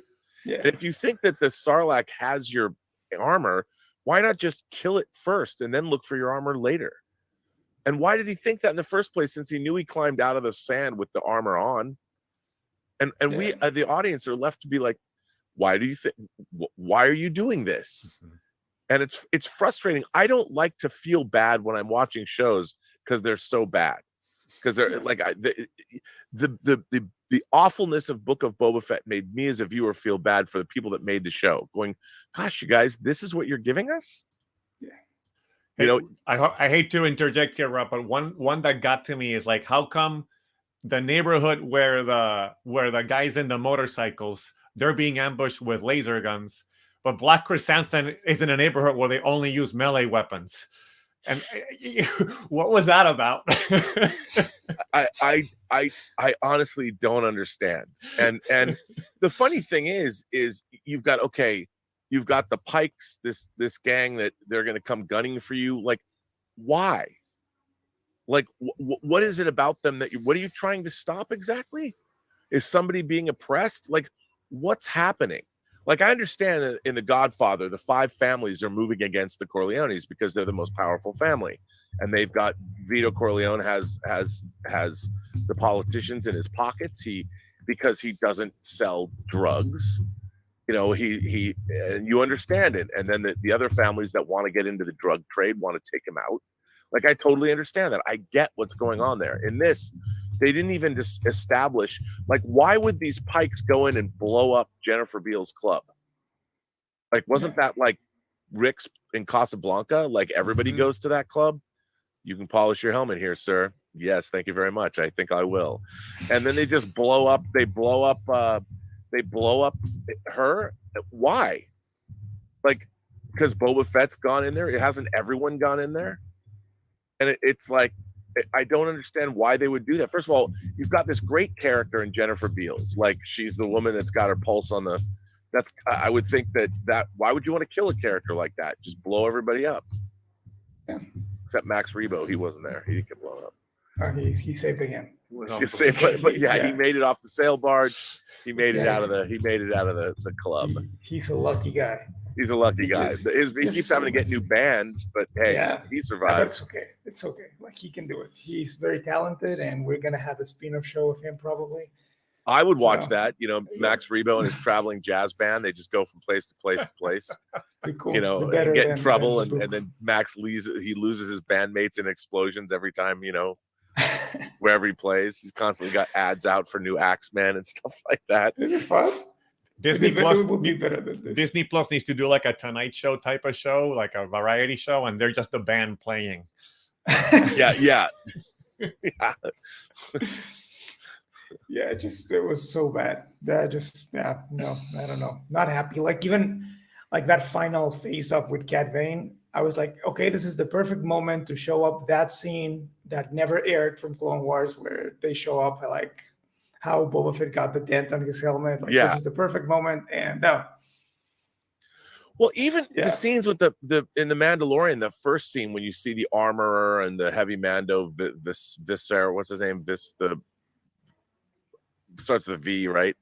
So there's 3 Mandalorians left, and Din has the Darksaber, and they're fighting amongst each other to like earn the right to wield the Darksaber. There's like 3 of them. Why are you guys? Is this really a good use of your time? I mean, I understand you've got the Mando Creed, but come on, there's only 3 of you. Like, why are you? If you're gonna win in the Darksaber in battle, go do something. Like, go and take back Mandalore. The 3 of you are. Why are you fighting amongst yourselves? And it was nonsensical. Yeah. And it made me mad. Yeah, it made me mad too. But at least we have cool hot toys too. I would buy a Cad Bane hot toy though. Me too. Me too. Bring it on. That duster and his fedora, his hat or whatever. Not his fedora, but whatever that hat he wears. I'd buy it. Yeah, it was a pretty nice figure. Well, I think you have a lot of people that want to talk with you, Rob. So Oh well, yeah. Alex, good and congratulations on finishing up. Thanks, That Rob. Thank you. that you're healthy. Although I have to say you're aging backwards. You look like you're like 12 now. Pretty good. Well, that's good. That's Yeah. good. I'm Good to younger see you, now. Alex. Good to see you. Thank you, Roberto. Now, does that Thank you, mean after everyone. you're done, can I hold you guys to have the Latinx force? We're still working. doing Yes. this? We're getting. Yeah. We're waiting for Alex to get better, and then we'll and now that we got this all working, I think we can even make it even smoother now that Yeah. the whole StreamYard working. We're gonna do an all Spanish show on the Burnettwork. I That's can't right. wait. The Latinx Remember, force. 97%. 97% in Spanish. That's not what it is. Yeah, 97%. Inevitably, there's always with all the movie names and titles, there's always things you have to say in English. So we're saying it's going to be about 97%. Yeah. Yeah. That's hysterical. All right, great Okay, to see guys. you, Alex. And we've got Just a Brown Girl coming up. So Michelle Mabel. You should be able to unmute now, Michelle. Can you hear me? Hello. Can you hear me? I can hear you. Sound good. I bought a new mic. You did? Well, it's working for you. Oh, sweet. It sounds really good, as a matter of fact.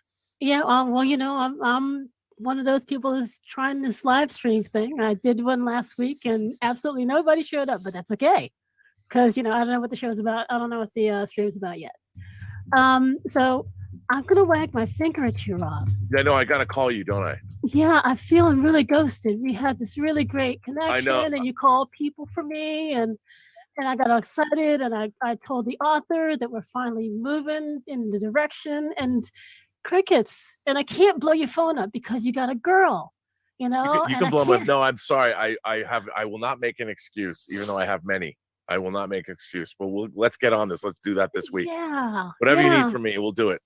All right. Well, okay. Well, we'll have to put it on the calendar like soon. Yes. Who was the name? What was the name of the woman that we talked to? The lady that you called for me. Carrie David. Okay. Kerry, Carrie David. Carrie likened, the show that I got in mind, or what I want to try to do to make these fantasy films happen, to Project Greenlight on YouTube. On the internet. Yes. So I'm figuring I need to figure out what they did in Project Greenlight. I've never watched the show. I know it's 20 years old now. And I heard whispers / yells about, Matt Damon getting in a fight with Effie Brown. So what I did is I went back and I watched season 4 because that's the first one that I found, and made me really angry. If anybody else ever watched that show? I don't know if I watched season 4. I watched the first 2 seasons. Yeah, it made me really angry because it was reality television. It was almost like they cast it. The filmmaker that they chose was difficult and pretentious, and it just makes you angry that a person like that, an artist like that, would get this opportunity and not really cherish it, not really respect it, but then you have to step back and go, okay, well, this person is the villain for this season. This person is the the protagonist for the season, and it was like they cast it, and that upset me a little bit, because it's supposed to be. It wasn't supposed to be reality television, Then recently I found season 1 and season 2 on YouTube. And that made me feel a whole lot better about Matt and Ben, because the first season 1, they said, this is a documentary. This is a documentary about how hard it is to make a studio film. And it felt like a documentary. And the first guy that they picked, I think his name was Pete something.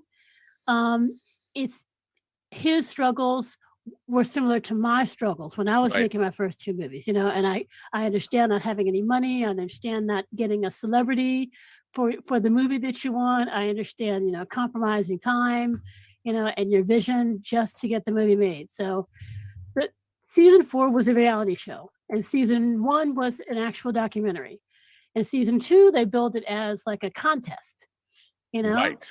So I see how it was evolving, but it's still a lot further along than anything I could do if I wanted to make a show. I still think I'm still way in the development stage, because I'm trying to get to people and I'm trying to get art done and find out locations and figure out the best way to get my story and my ideas out there. Right.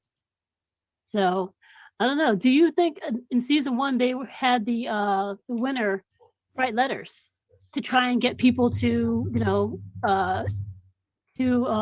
star in the show or to star in the movie? You think that actually works? No. I mean, no.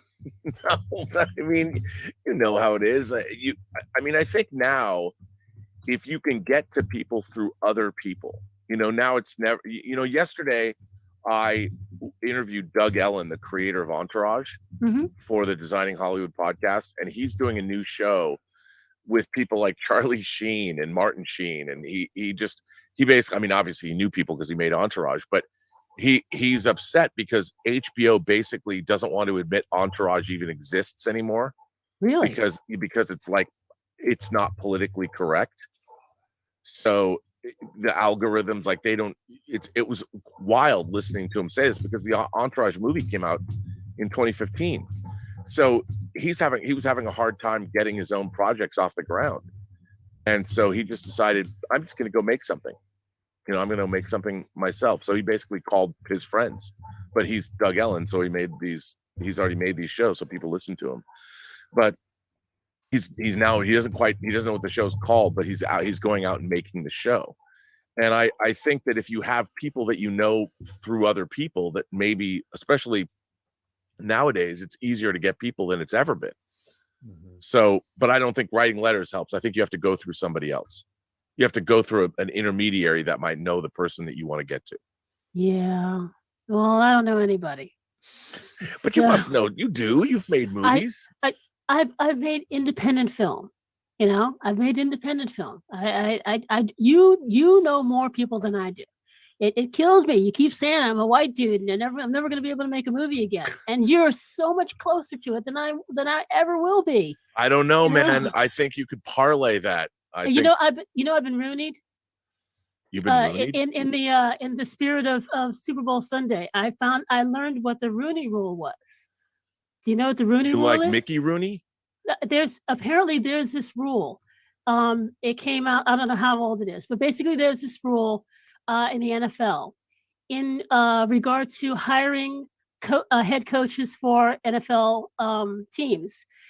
They are required to interview minorities for head coaching teams. There's a big lawsuit going on now. Yes, because people get interviews and very few people get hired, apparently. And one guy did get hired on accident.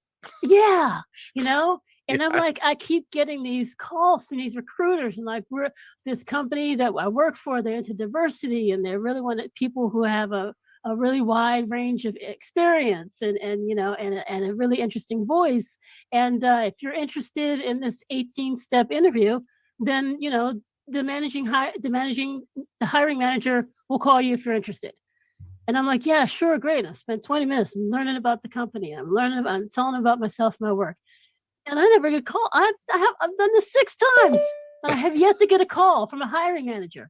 I keep saying it. All this diversity business, all this, we want to include people. It's only there for the people that they already know. It's already there for the people that already have the opportunity. Yeah. Who already have the in and don't really need the opportunity.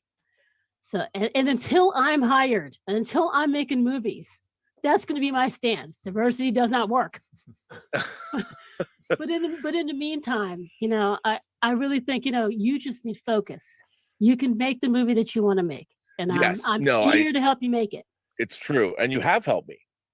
Your input I need to finish. That's another thing. The last couple of weeks has been completely, we're trying to deal with this house situation. I know. I feel so bad to bag on you at this moment. Oh, no, you can always bag on me. It was really weird that I tuned into Campia just in time for you to thank me for taking you to the movies. It was strange. It was weird because I don't do Campia on a regular basis.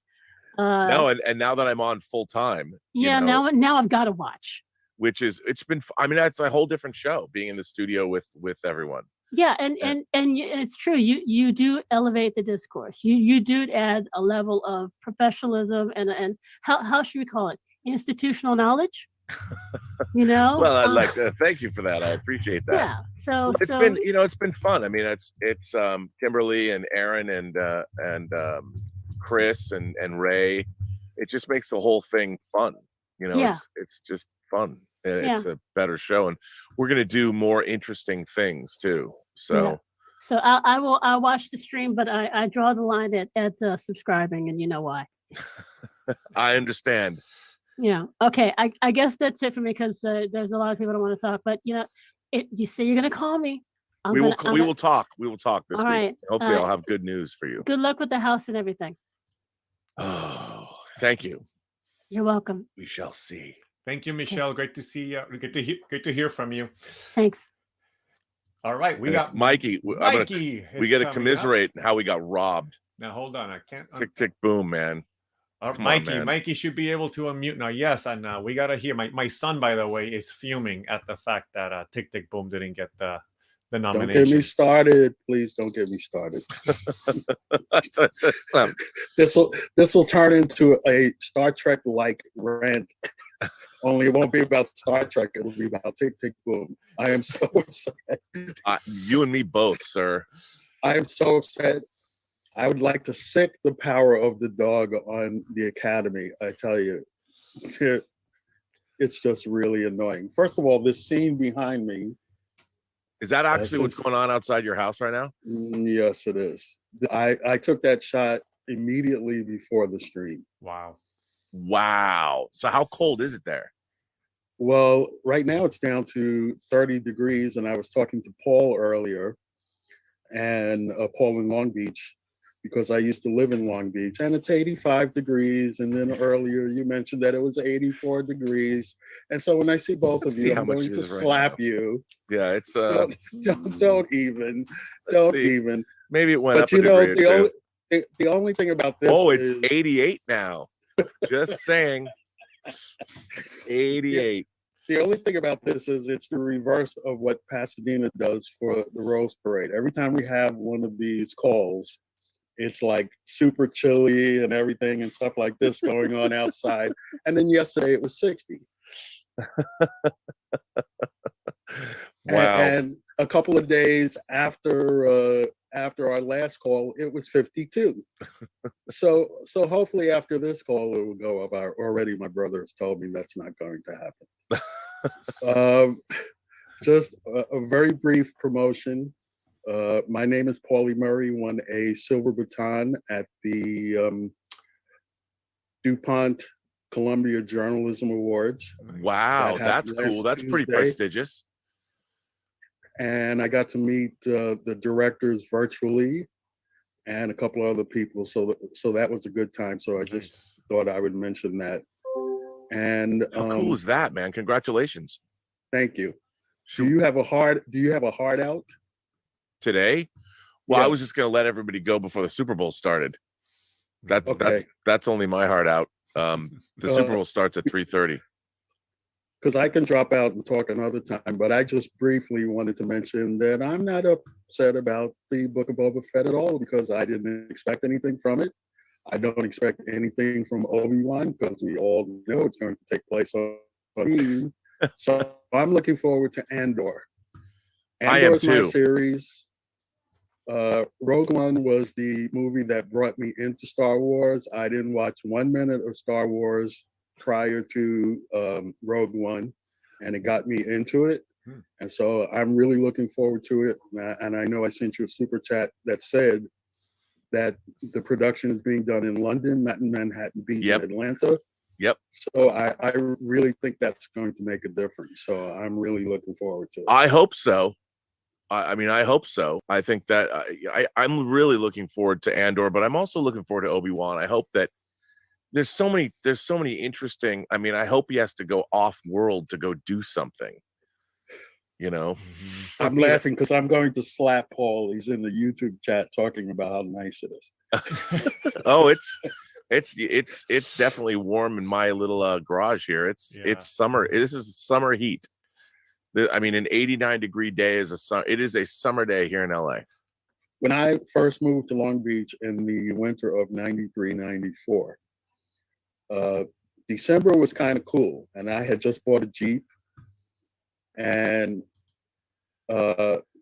then February, I got a job in Glendale. And I was driving around with the top down. It was like 85, 90 degrees in February. And for a guy from New York, that was fabulous. That was absolutely fabulous. Oh, yeah.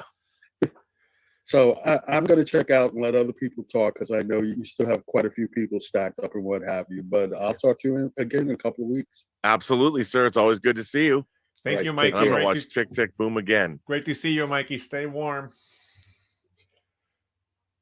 And we've got Adam coming up.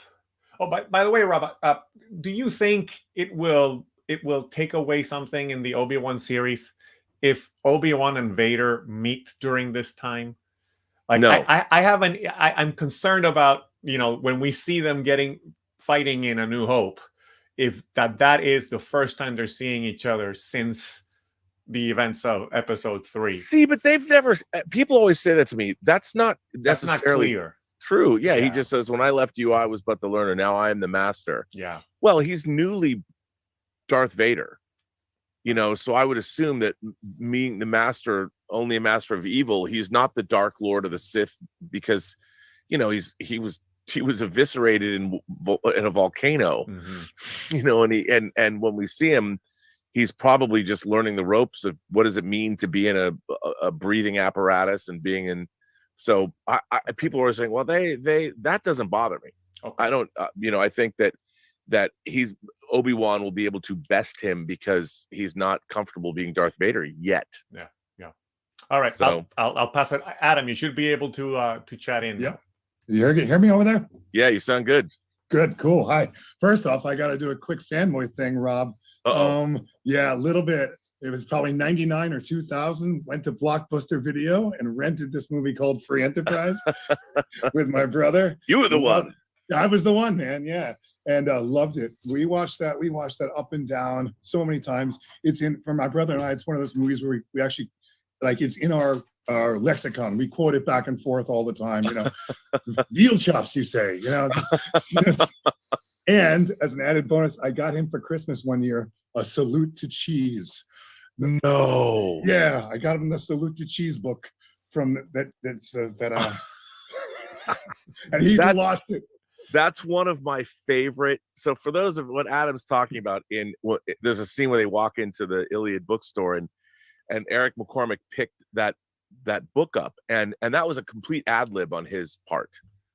Like he just picked up that book and I thought it was because that was a tough shot because it's one long shot that we had to pull focus on and I just thought that was hilarious. I mean, he did the Mein Kampf thing we'd set up, but the Salute to Jesus. And just the look on his face as he's looking at it's so great. They were both great in that. It was really fantastic. I mean, yeah. And McCormack will always be him for me. Yeah. Well, thank you. It's funny. Our executive producer, the man who paid for that movie, owns the film, and the movie's out of print. And I've actually I want to do a new version of the film, a 4K version. I'm trying to get let him do. But what I've done is I've done a new version of the movie where I've just tightened almost every edit up. Like you'd barely, if you know the movie really well, it's pretty imperceptible.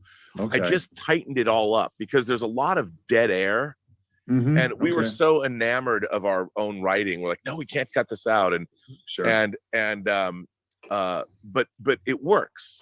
You would barely notice the difference, but it feels better. Cool. I'd love that to come out on Blu-ray, see it HD. I got the double disc special edition from way back. But yeah, that's the better version. I mean, I did a new transfer of the movie for it, but it's only exists in standard def. Yep. There's no HD version of it, and I would love to go back in and because it's what's funny is it's a forgotten movie. Yeah, sure. So few people have even seen it. I think it would play, although there's a lot of stuff I might get canceled for. Just a few things. I mean, the Rosemary's Baby joke would not fly, especially after what's happened in the intervening 22 years. After what the bitch put Woody through. Oh man, I mean, I would never cut that out of the movie either. Yeah, right. But it's funny because at the beginning, I added something to the beginning of the movie. Like I wouldn't put the crawl in. I would take that out. That's in the version. But at the beginning, I would put a date on it. But the movie takes place, it starts on September 13th, 1999, because you'd have to identify it because it says the near present.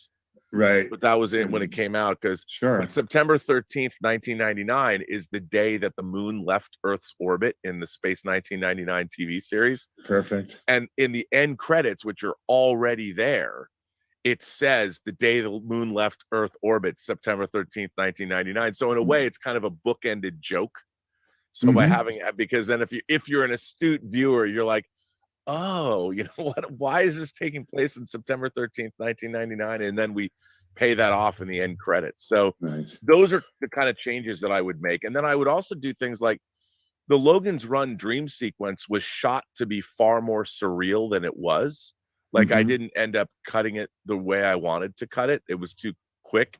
But like you see that there's multiple Roberts coming in from different angles coming after him and stuff. So I would definitely like spruce that stuff up, you know, if I could. Nice. Yeah, I'd love that. I hope you do. I'd love to see it. And just one last thing for one other thing of yours. I'm a big fan of is I was a big fan of the Inglorious Trexperts show, which you pop up on a lot. And I don't know if I was listening to your I think I'm on movie number 50, but that you know, the 101 great sci-fi. Oh yeah, fantastic. I really recommend it to everyone here. Just it's a great rundown of you know, movies, many of which I've heard of and many of which I haven't. And I made me go back and rewatch This Island Earth, which I hadn't seen in forever, you know. Actually watched The Last Starfighter again. Wow, I love hearing that. We're going to do an addendum episode because there's a lot of movies that we just left off the list that we like Danny Boyle's Sunshine or even John Carter. And so we've made a list of things that we just, you know, left off that list. So that's something like I worked at Borders back in around 99, Borders Books and Music. And I love Borders. It was a different time because I remember when like these old movies would come out and there were events. I remember The Bridge on the River Kwai came out double disc and we sold out. People would actually come and get these old movies. There was a market for it and people were talking about it. And now it feels like that's gone. It's just whatever's streamed. There's no context anymore. It's all just out there.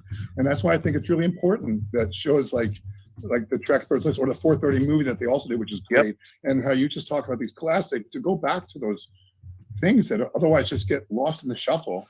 You know, I have to say that it's depressing when I look at it's like I like HBO Max. I like how it's all set up. But when you're scrolling through the movies, all of the movies are the same box size.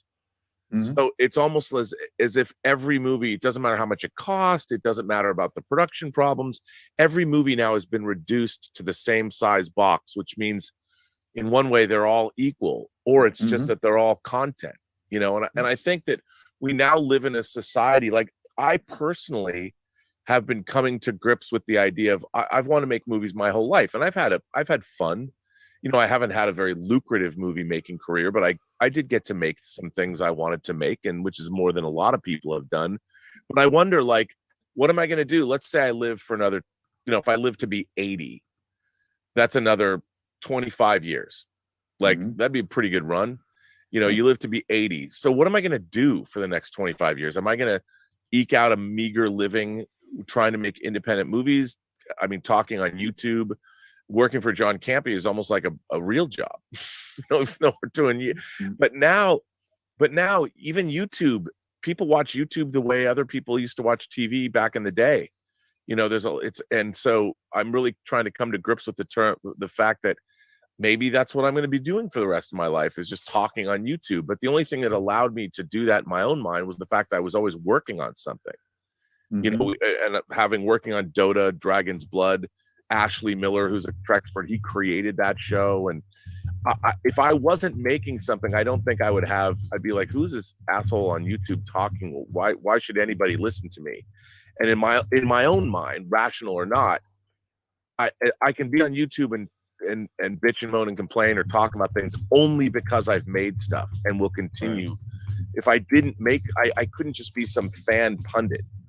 And I'm not saying that's a bad thing to be, but for me personally, the only way I feel I can get away with it is if I'm making stuff. And I've got to figure out the only thing that we have in the offing, hopefully, will be Dota Dragon's Blood Season 3. But after that, I'm looking for something to do.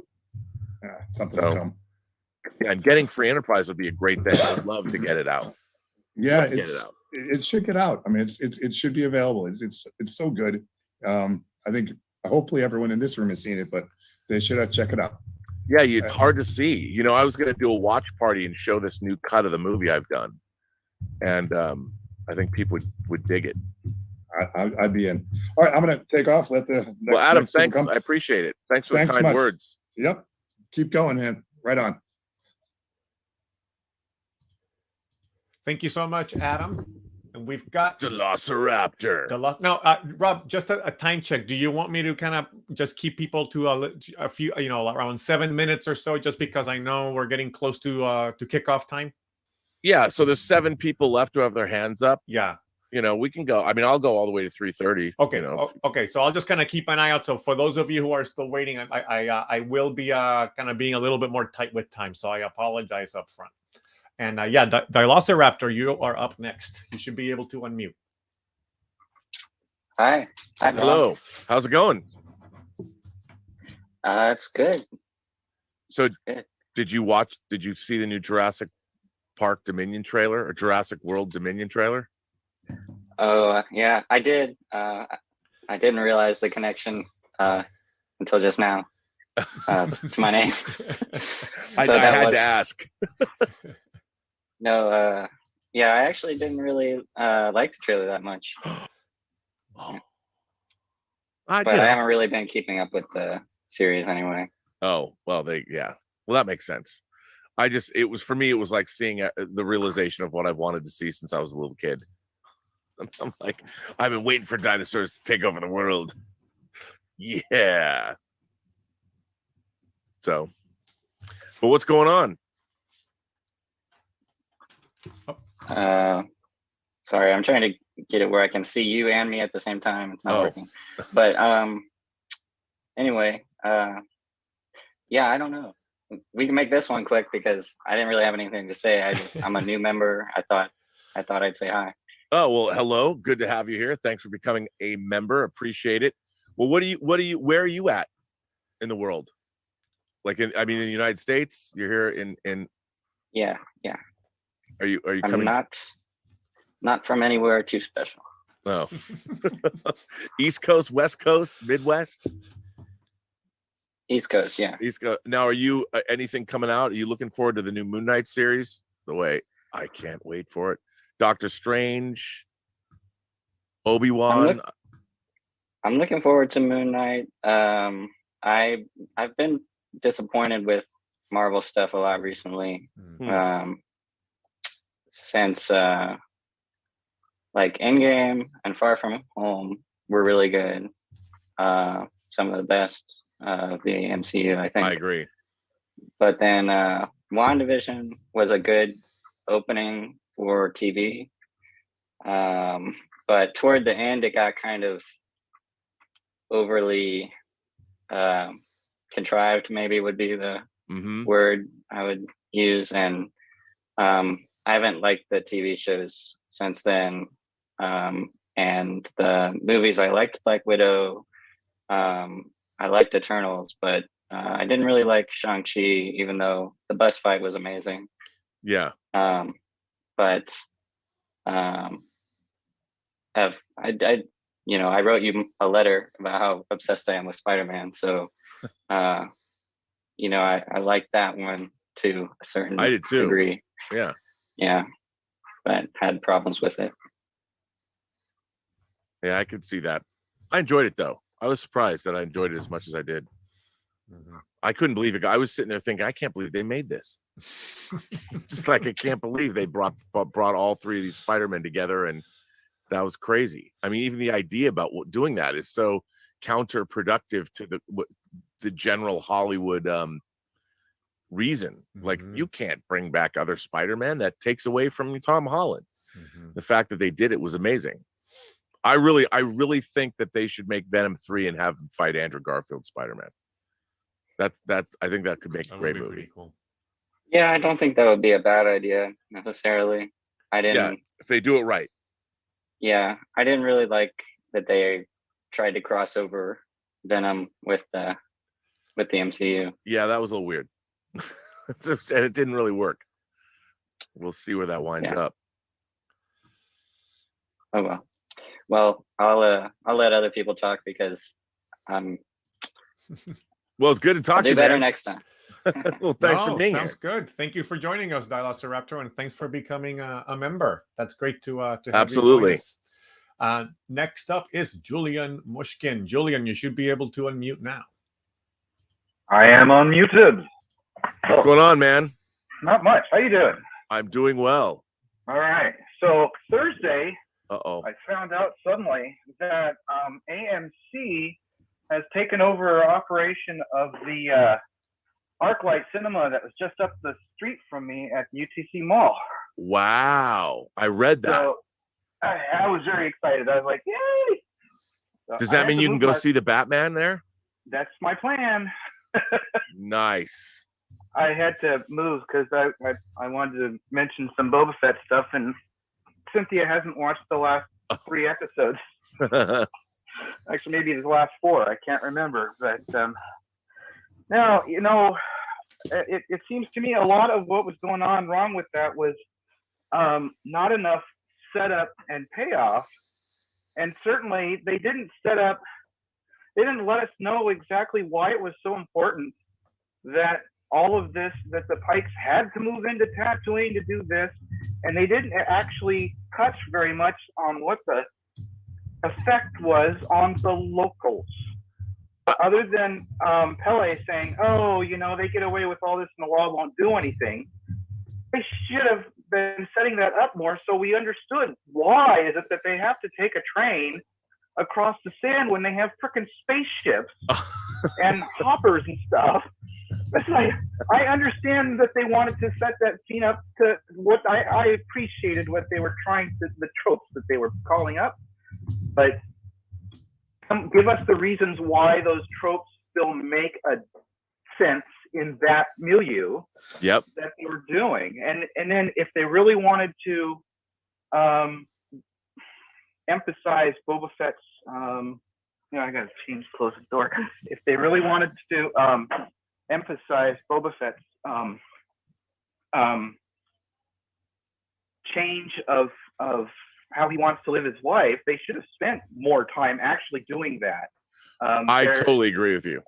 And if that was the case, they probably should have just done it as a linear story starting when he comes out of the freaking hole. I totally agree with you. Yeah, because there would have been a better sense of how long he spent with the Tuskens. They had a perfect setup of the Tuskens tribe that was working with the Freedom City or whatever.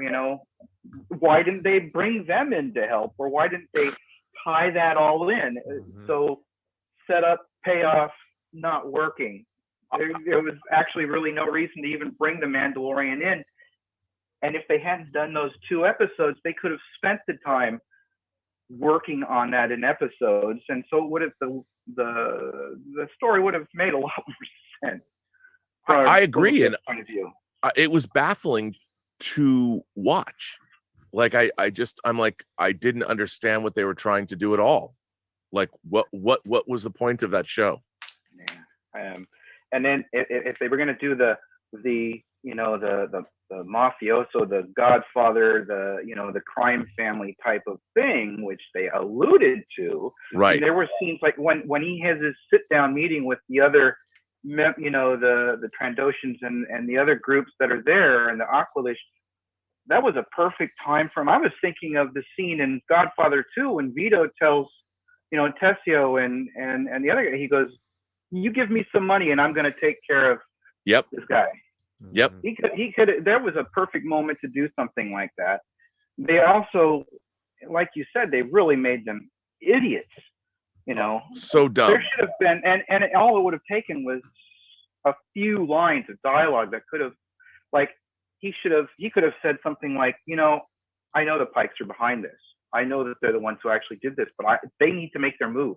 I need to make sure they make their move. But we never even saw, like, why would the Pikes? What is Boba Fett doing at all that would make the Pikes don't even if he's not doing anything to their operations other than when the Tuskens were being taken out because they were killing Tuskens. They were just randomly killing people.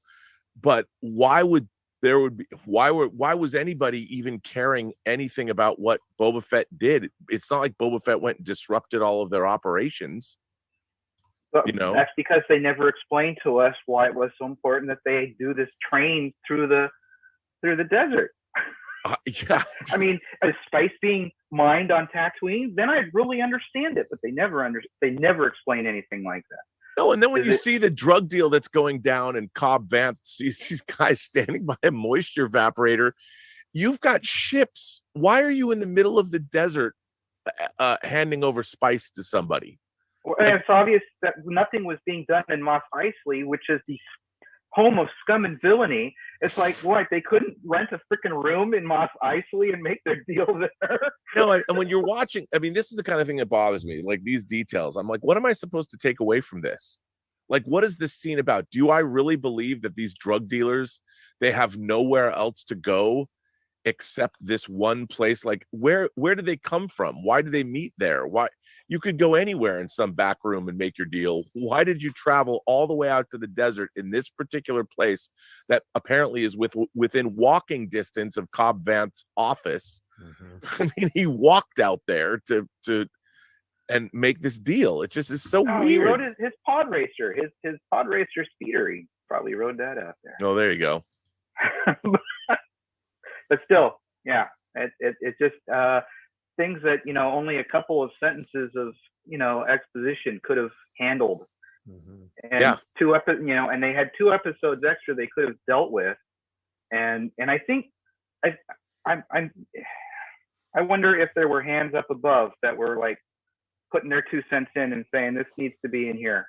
Yeah, I don't know. I mean, why is Luke and Grogu a part of this now? And why are we looking at Ahsoka Tano? What does that have to do with what's going on? I think that they looked at what they were setting up for season 3 of The Mandalorian and realized that they didn't want to spend a whole bunch of time with that backstory stuff. Probably. They're like, this is the story we want to tell about Mandalore, and we need to get Grogu back to the Mandalorian, so we're gonna get rid of it at this point. It screws up the story because it wasn't that important. They could have even had Grogu didn't even have to come back for that, other than that scene of stopping the the Rancor. It's like, Boba Fett could have ran over there kind of quickly and done the same thing because it's his Rancor. I know, and the Rancor imprinted on him. It was so weird. The whole thing just didn't make any sense. And why would you ride the Rancor when you have the Slave One that we've already saw aerial bombard these guys on their swoop bikes? I mean, it made no sense. It was like, come on, man. Thank you, Julian. I'm sorry to have to cut you off early, but I'm looking at the numbers we've got here still. I want to give as many people a chance to chime in. Yep. So good to see you, Julian. We're going to have Jared Snyder come in next. Jared, you should be able to unmute now.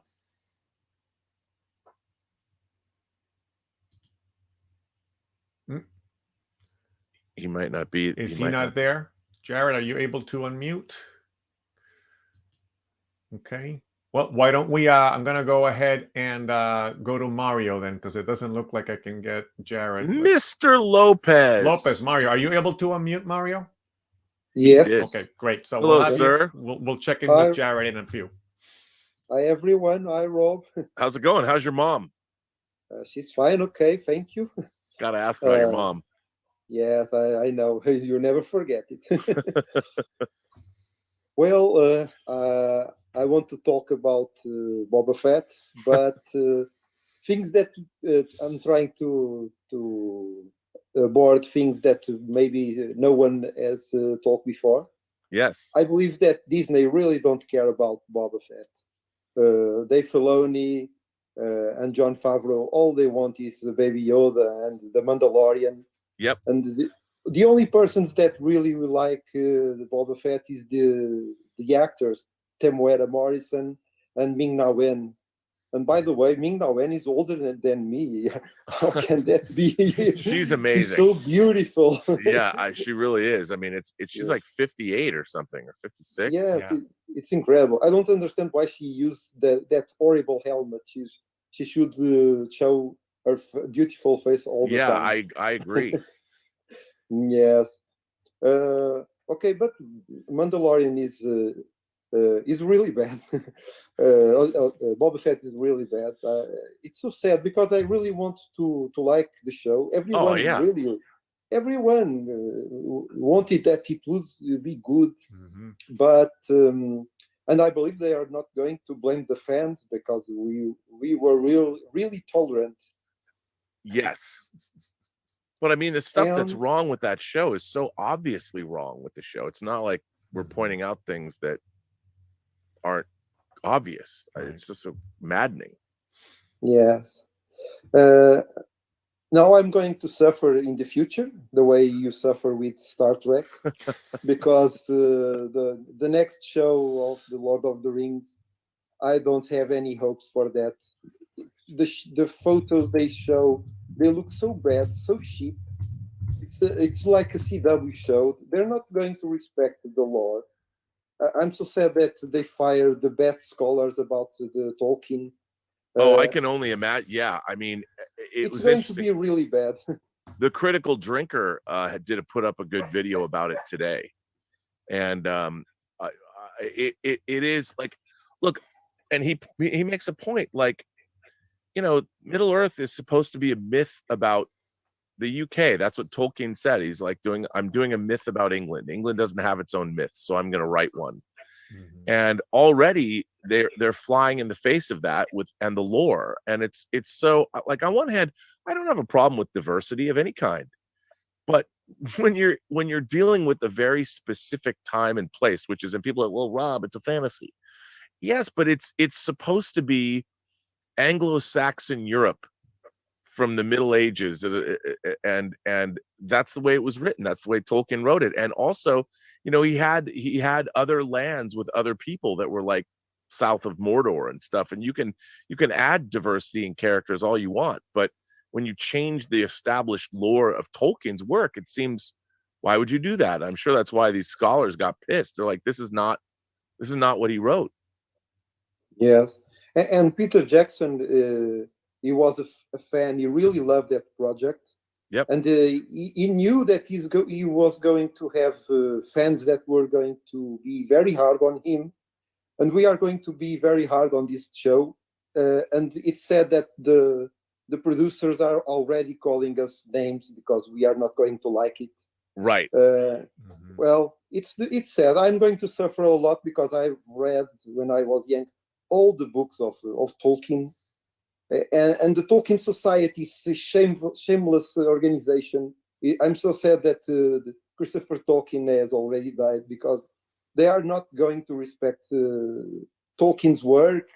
People, they are saying things about Tolkien that he was racist. It's so sad. It's so dumb. Well, I'm sad, but at least I really loved a Korean show, the zombie show. Oh, All of Us Are Dead. Yes, it's so great. It's a lot of fun. Yes, it's big, but it has character development. It's really good. And unfortunately, Netflix has a lot of shows from other countries. I've noticed that you posted on Twitter, I believe,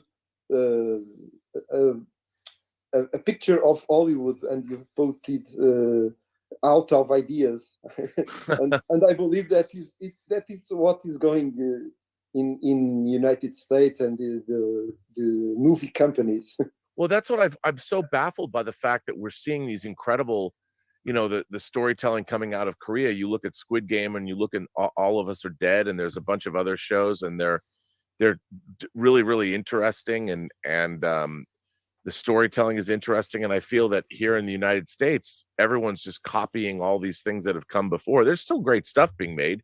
Like, I'm really looking forward to Better Call Saul coming back, and I did like Reacher based on those books. But yeah, for the most part, it's kind of sad that we here in the United States, we're sort of, especially when it comes to science fiction, horror, and fantasy, we're sort of not putting out the kind of interesting stuff that other countries are.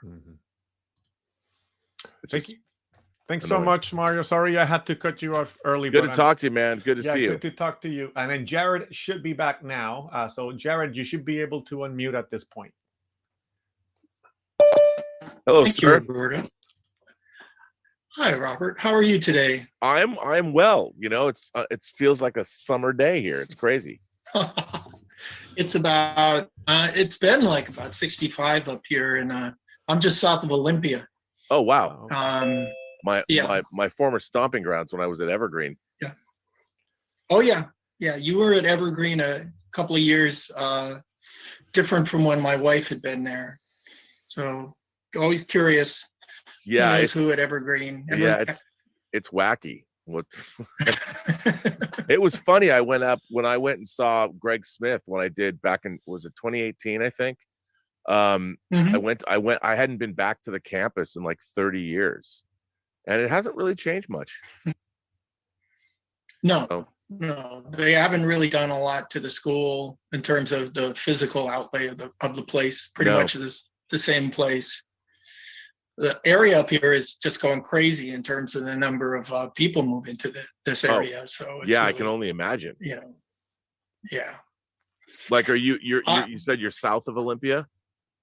Yeah, we're out in the country. My wife just retired as a farmer for 35 years. So oh, wow. Okay. we have so we're on 50 acres here. So wow. The times I've talked about like being up in a tree listening to you is actually I've been up in a fruit tree or something like that with a set of clippers working on the trees. Wow, I love that. That's fantastic. Yeah. We'd love to be the official farm of the Burnettwork. Well, you can. We've never. You're the first people to ask. You're the official. Send me some pictures. What do you guys? Sure. Is your working? Are you raising crops or food? What are you doing? It's a CSA, which means community supported agriculture. So wow, okay. There's about 300 different crops that are raised here. And they go into a box of produce that's delivered to about 600 members a week, either in Seattle or Portland or Olympia. Wow. Yeah. You are the official. You are officially. I'm bequeathing you with that title. Send me all the information, and I'll put that up. I will. You got to make me a video. I'll put it on the channel. Cool. I just consider myself the farmer's wife, you know, I mean, because traditionally, like there's the person who's not the active farmer who sort of takes care of everything. Right. It's always been the farmer's wife, but she's been the farmer all these years. So wow, yeah, that's so she's a great cool. farmer. But like I said, yeah. Yep. Well, I didn't realize that we would ever have an official farm, but now I'm happy that we do. Now you have one, yes, and hopefully we'll get to you get to see it sometime when you're up in this area again. I'll totally do that. Do you guys have a website? Yes, we do. We're at the name of the farm is Helsing Junction, just like Van Helsing, but wow, Helsing Junction. So that's a cool name. It's been Helsing Junction. This, I love that. Helsing Junction. Yeah. This area was settled by Finns and Swedes, and Helsing is basically same route as Helsinki. So wow, this is a great website for this area. This is awesome. Yeah, man, it's So glad you like it. Wow, and all these vegetables here is everything you grow on the farm? There's pictures of almost, yeah. Wow, this is great. Yeah, almost everything. Some of the fruit comes from the east side of the mountains, where we have a trade going with a set of small scale farmers over there who have beautiful, very old trees. So we get a lot of produce from awesome. You got you're bordered on two rivers, on either side of you. This piece of land is like this triangular piece of land. I'm looking at the aerial photo on the website. Yeah. This is awesome. Is that your house, the White House with the red roofed buildings? No, that's actually right down the street from us. But my house is a couple up. But I live in a restored farmhouse from 1880. Oh man, I'm coming to visit you. This is awesome. Yeah. Wow. And actually, a lot of the cheese comes from cheesemakers right in this area. And my neighbor has is third generation dairy farmer, and raises beef, and also has a little dairy operation, and his wife makes yogurt. So we have a local yogurt maker as well. Well, you've even got a place for click here for current jobs. I'm coming to work for you, man. I can broadcast from anywhere. Yeah. I want to be a field crew member. So it's great. I'm serious. I'm going to come up there and work for a couple weeks. That'd be fun. That'd be great. This is amazing. Jared, I'm so sorry to have to cut you off, but we're looking at the last 10 minutes here and needing to get a few more folks in here. But we definitely, everybody should go check out your farm's website. This is awesome. So yeah, and Rob, if you want to post the link on the chat here, that would be fun so that people can check it out. And then next we've got Roger Robertson coming up. So you should be able to unmute now, Roger. Hello, happy Super Bowl day, Rob. Hello there. Are you pulling for the Rams or the Bengals? You know, I kind of like Kansas City. That's kind of being a regional type team, but they just absolutely blew it last week. I mean, really, Cincinnati is a great story, but they really shouldn't be there. Oh, come on now. Well, but you know that doesn't mean that they're not going to win, because in the history of football, Rob, there's only been two quarterbacks win both the national NCAA championship and a Super Bowl. Wow. And their name was Joe. Wow. That's it'll be interesting to see what's going to happen. Now that we got another Joe playing quarterback in the Super Bowl. Wow. One of the things I noticed this week, just a couple of things, is that on the Jurassic World, you know, the novel ideal that they're using to actually bring all the popular characters of the film franchise together. Yep. I thought that was really unusual. Yeah, I mean, and when you see that one shot at the end when they're all together, you're like, why couldn't they have done that in Star Wars? You know, have all the old and new characters in one shot. How hard could that have been? You know, it's these secrets that they keep. And I don't know, I did see something new it's like a Netflix movie, Rob. It looks kind of science fiction-y, but I think this would be down John Campia's aisle. This has got Ryan Reynolds and Jennifer Garner in it. Oh yeah, it's the Adam Project. Yeah, Adam Project. It looks great. I can't wait to see that.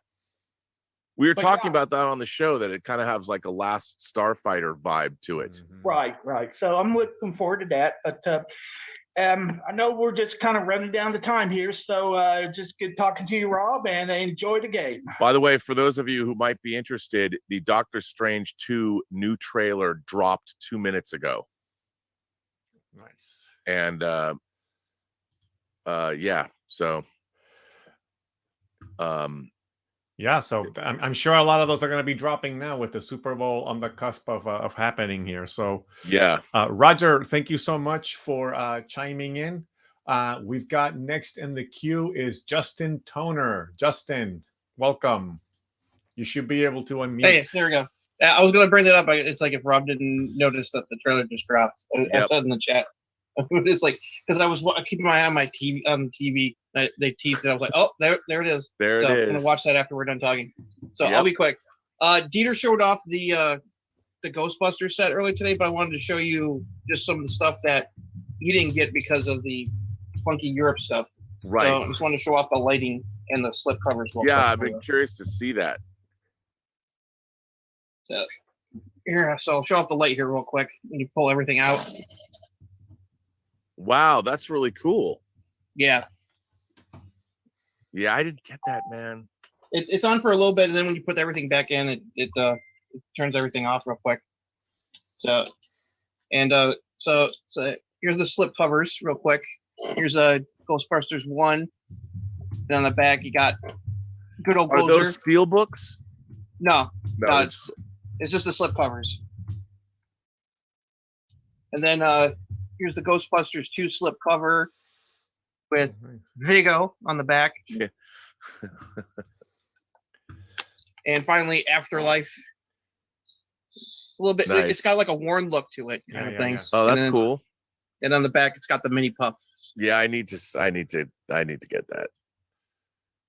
Yeah, this set is incredible. Yeah. I missed Afterlife when it was on theaters, so I'm looking forward to watching it. I already watched the preview cut of Ghostbusters. Oh, how is that? Very interesting. Very interesting. A lot of stuff that was deleted out that's in the film. Really interesting little snippets. Like the montages, it's got a lot of footage in it that they cut out. Yeah. The scene where Casey Kasem on the radio, originally that was Larry King taking a caller talking about the Ghostbusters. That's in the preview cut. It's not Casey Kasem that Wow, okay. Hears this to the radio. Got little things like that. Or something like when Janine asks Winston all those questions, do you believe in the theory of Atlantis? In the preview cut, he answers no first. And then he says the line that's in the theatrical cut where it's like, but if you pay me enough, I'll believe anything. Right. There's a lot of extra like dialogue that was like cut out. Yeah, sure. It's very interesting. Also, no effects or music, and and then the shots where there's effects, it goes to black and white out of the color. Sure. So Nice. it's very just. It's like it's like that rough. It's like rough kind of work for kind of cut. It's very sure. If you get your hands on it, it's a very interesting watch. And also the Dana Barrett auditions are also I haven't checked out yet. Wow. Okay. I want to see those. Did you know that Denise Crosby of TNG auditioned for Dana? No, I did not know that, but that makes sense. Neither did I until this came out. Wow. Her audition tape is on there, along with Kelly LeBrock, Kelly LeBrock, and I think it was Kelly Preston also auditioned, and Joanna Pakula also auditioned for Dana Barrett. So yeah, a lot of it's wild. There's like an hour's worth of all these auditions of these other actresses that auditioned for Dana Barrett. Yeah. Interestingly, they didn't put Sigourney's on there. She's talked about where she did the whole dog thing. It's like redacted it right in front of Ivan Reitman, and it's like I think that's probably why she ended up winning the part.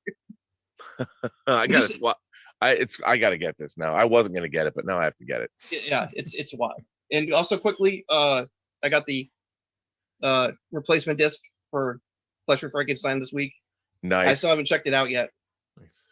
But and then the last thing, I don't know if you, Dieter, saw it or mentioned it. I can't remember during the show, but Kino announced 12 Angry Men 4K today. Nice. Oh, nice. Okay, I love that movie. They announced it on their Twitter feed. Nice. All right. So they're really going after those a lot of those titles. From, yeah, which I think is great. I don't know if anybody else would do them. I'm glad that they are doing them. Criterion, since they released them before, but they're beating Criterion to the punch. Yeah, putting them out in 4K. Yeah, so Criterion's going to have to go to do other stuff that's 4K. So yeah. It's very interesting. It makes me, I'm like, I don't know if I want to double dip. It's like it's gonna take, but can't wait for Godfather 4K. I can't wait for that. So that's all for now. I'll let someone else take their turn real quick. We're running out of time. All right. Thank you so much. Good to see you, man. And we've got Ron Chavarria coming up now. So Ron, you should be able to unmute at this time. All right. Hello. Can you hear me? Hello. We can hear you. All right. We're good to see you, Rob. This is my first time on the show. But I was going to say, well, I haven't seen you here before. Welcome.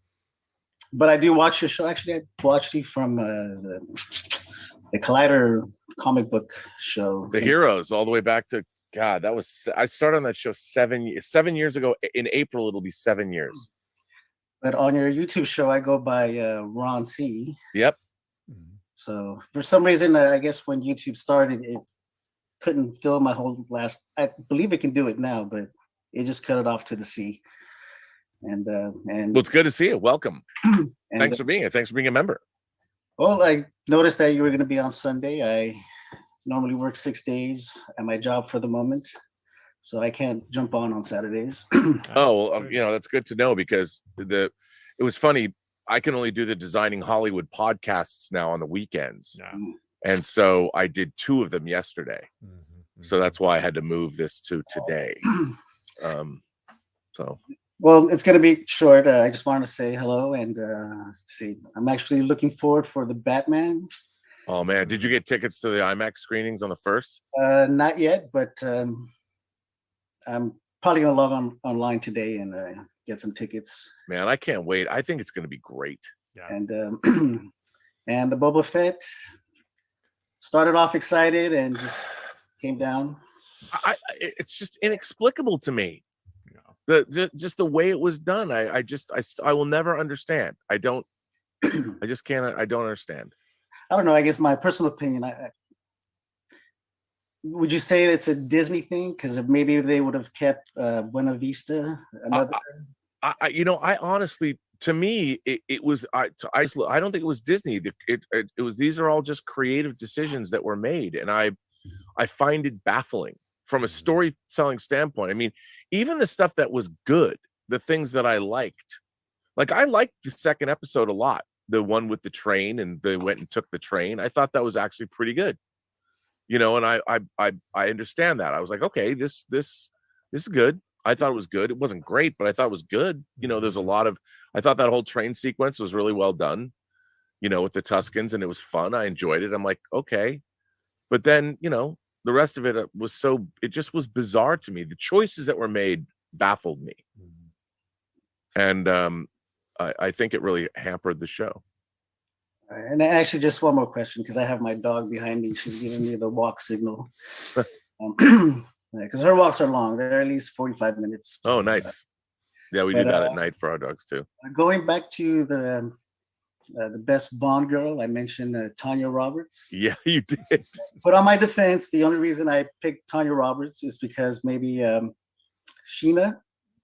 Yep, I saw Sheena. I saw Sheena in the theater. She gave me more that stuck in my head. At least to pick one, but a James Bond girl that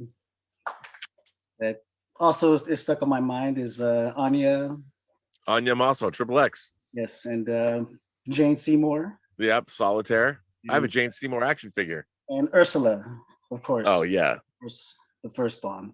Yep. And I really liked Eva Green in Casino Royale. I thought because she was smart and sexy and tragic. She was great. I would take her home to mom. Will you be having more Sundays? Yeah, I think so. This Sunday's worked out pretty well. Yeah. Well, normally I'm off on Saturdays, but I work for I've been in the film industry I try to do like editing, stuff like that. But I'm out here in San Francisco, so. Oh, nice. I try to do my own thing out here. I don't have like a website or anything like that. I mean, but I'm progressing, of course. And but the company that I work for now that's keeping me busy, it's a sake company. So it's a Japanese company that. Oh, nice. So they make fresh sake out here in California. Oh, that would be good. So it's Takeda USA. If anyone likes to purchase sake, they do have their own website. Oh, okay. I'll go there. Everything that comes out from that particular place, everything's fresh. So nice. Make it there. So very nice. They send it out the next day. All right. Mm-hmm. But thank you, Rob. I enjoy. I know you're a Seattle's fan. I'm a 49ers fan. So. Well, you have to be. It's okay. We can still be friends. But sort of. I love the Seahawks. I've been to Seattle many times. Oh, nice. I used to work for Alaska Airlines in early 90s. So we got to, back then, working for Alaska Airlines, my ticket back and forth was $25. Yeah, that's our home. Alaska's like our home airline. Yeah, the hub. The hub. Yeah. And I definitely recommend to those who've never been to Seattle, do not rent a convertible. Because it rained, and I had a hard time putting the convertible back. Oh. Yeah, depending on the time of this, depending on the season, but definitely most of the year, it's not a good idea. See, when I was working for Alaska, I went at least 4 or 5 times a year, and it rained every season. But I had a great time. I got to see the old dome where the Seahawks played. So that was great. Nice. Tacoma Dome. Before they broke it down, of course. Right, of course. So that was nice. Well, it's good to see you, man. Good to see you, Ron. Sorry, we have to. Rob, how are you doing time-wise? I'm good. The game's starting. That's all. Okay, but we got to have 2 more people. Okay, we got we have Blue a few- Sunrise and just a- Claude. just a- Claude will bring up the rear here. Yeah. So let's. Blue Sunrise is next, then Ron, and then Hassani Parker, who wants to say hi. So we'll just do those last 3 here quickly. So Blue Sunrise, you should be able to unmute now. Okay. Is it working? Yeah. Oh, I think it's going. You sound good. Hey. I'm a new member here. I just Hello, wanted to say, welcome to the yeah, party, hello, everybody. I like this avatar that you have. Thank you. I just made it. And this is my first time actually testing it out in a Zoom call. It's pretty neat. Thanks. I like I'll the make little this, creature in the background. really brief because we are short on time. Yeah, I can change the backgrounds. It's a little app that I've got. It just tracks my movement through the camera, Nice. like That's my talk awesome. and stuff. Yeah, it's really cool. Really proud of it. I wanted to say, go Bengals. Trying to be rooting for Cincinnati. I am a Niners fan and kind of disappointed that we didn't make it, but that's okay. Either way, Rams or Bengals, I'm satisfied. Yeah, like it's that's a good. cool story. It's a cool story. Both stories are cool.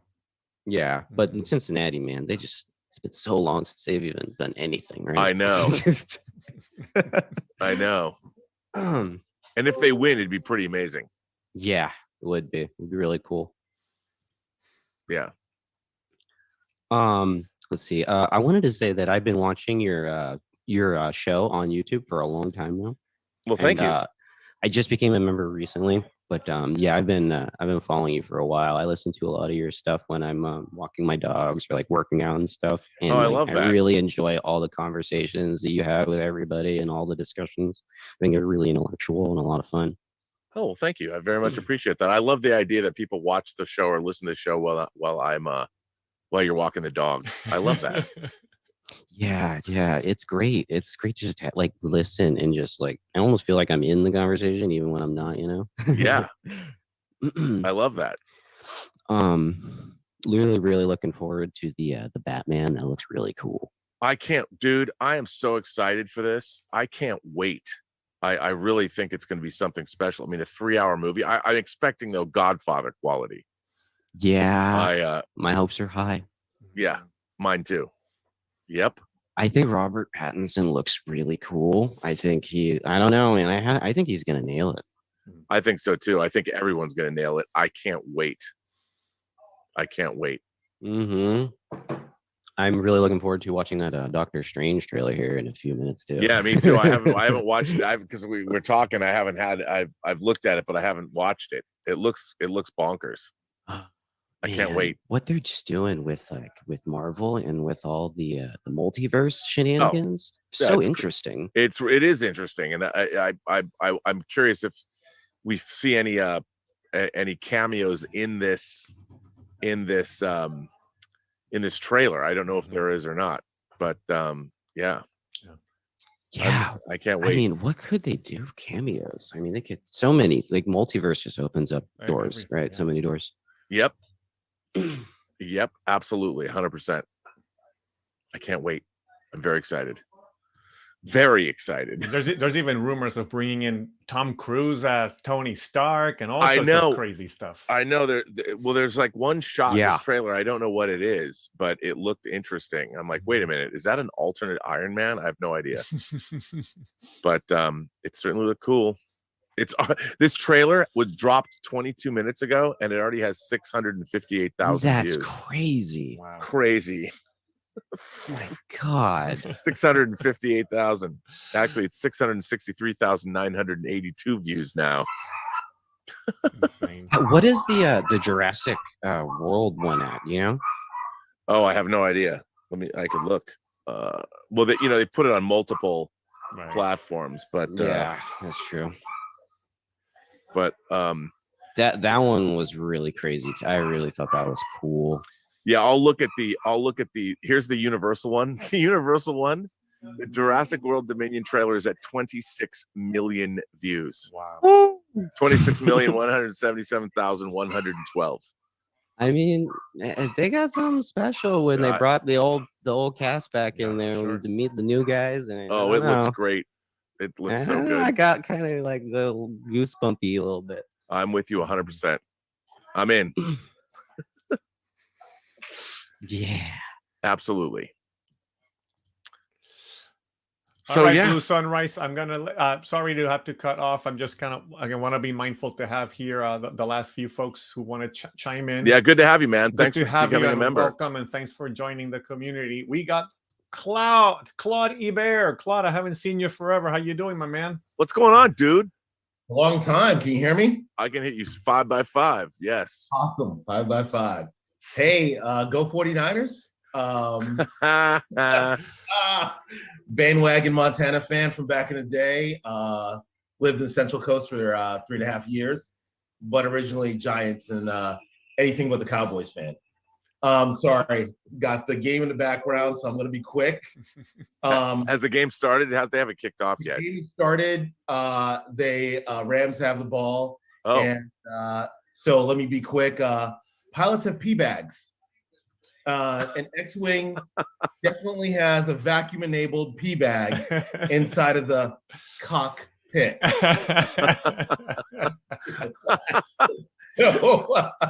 at some other time, we need to discuss the lack of sound military tactics in Star Wars. It's a shame. It's crazy. Shameful. I mean, and the funny thing is, Boba Fett was able to figure out what Han Solo was going to do. Right. Yes. Floating away with the garbage. He knew those. I mean, he's a tactician. So clever. Dude. It should have been a master class that Mando learned from Boba Fett. Mm-hmm. But no, we didn't get that.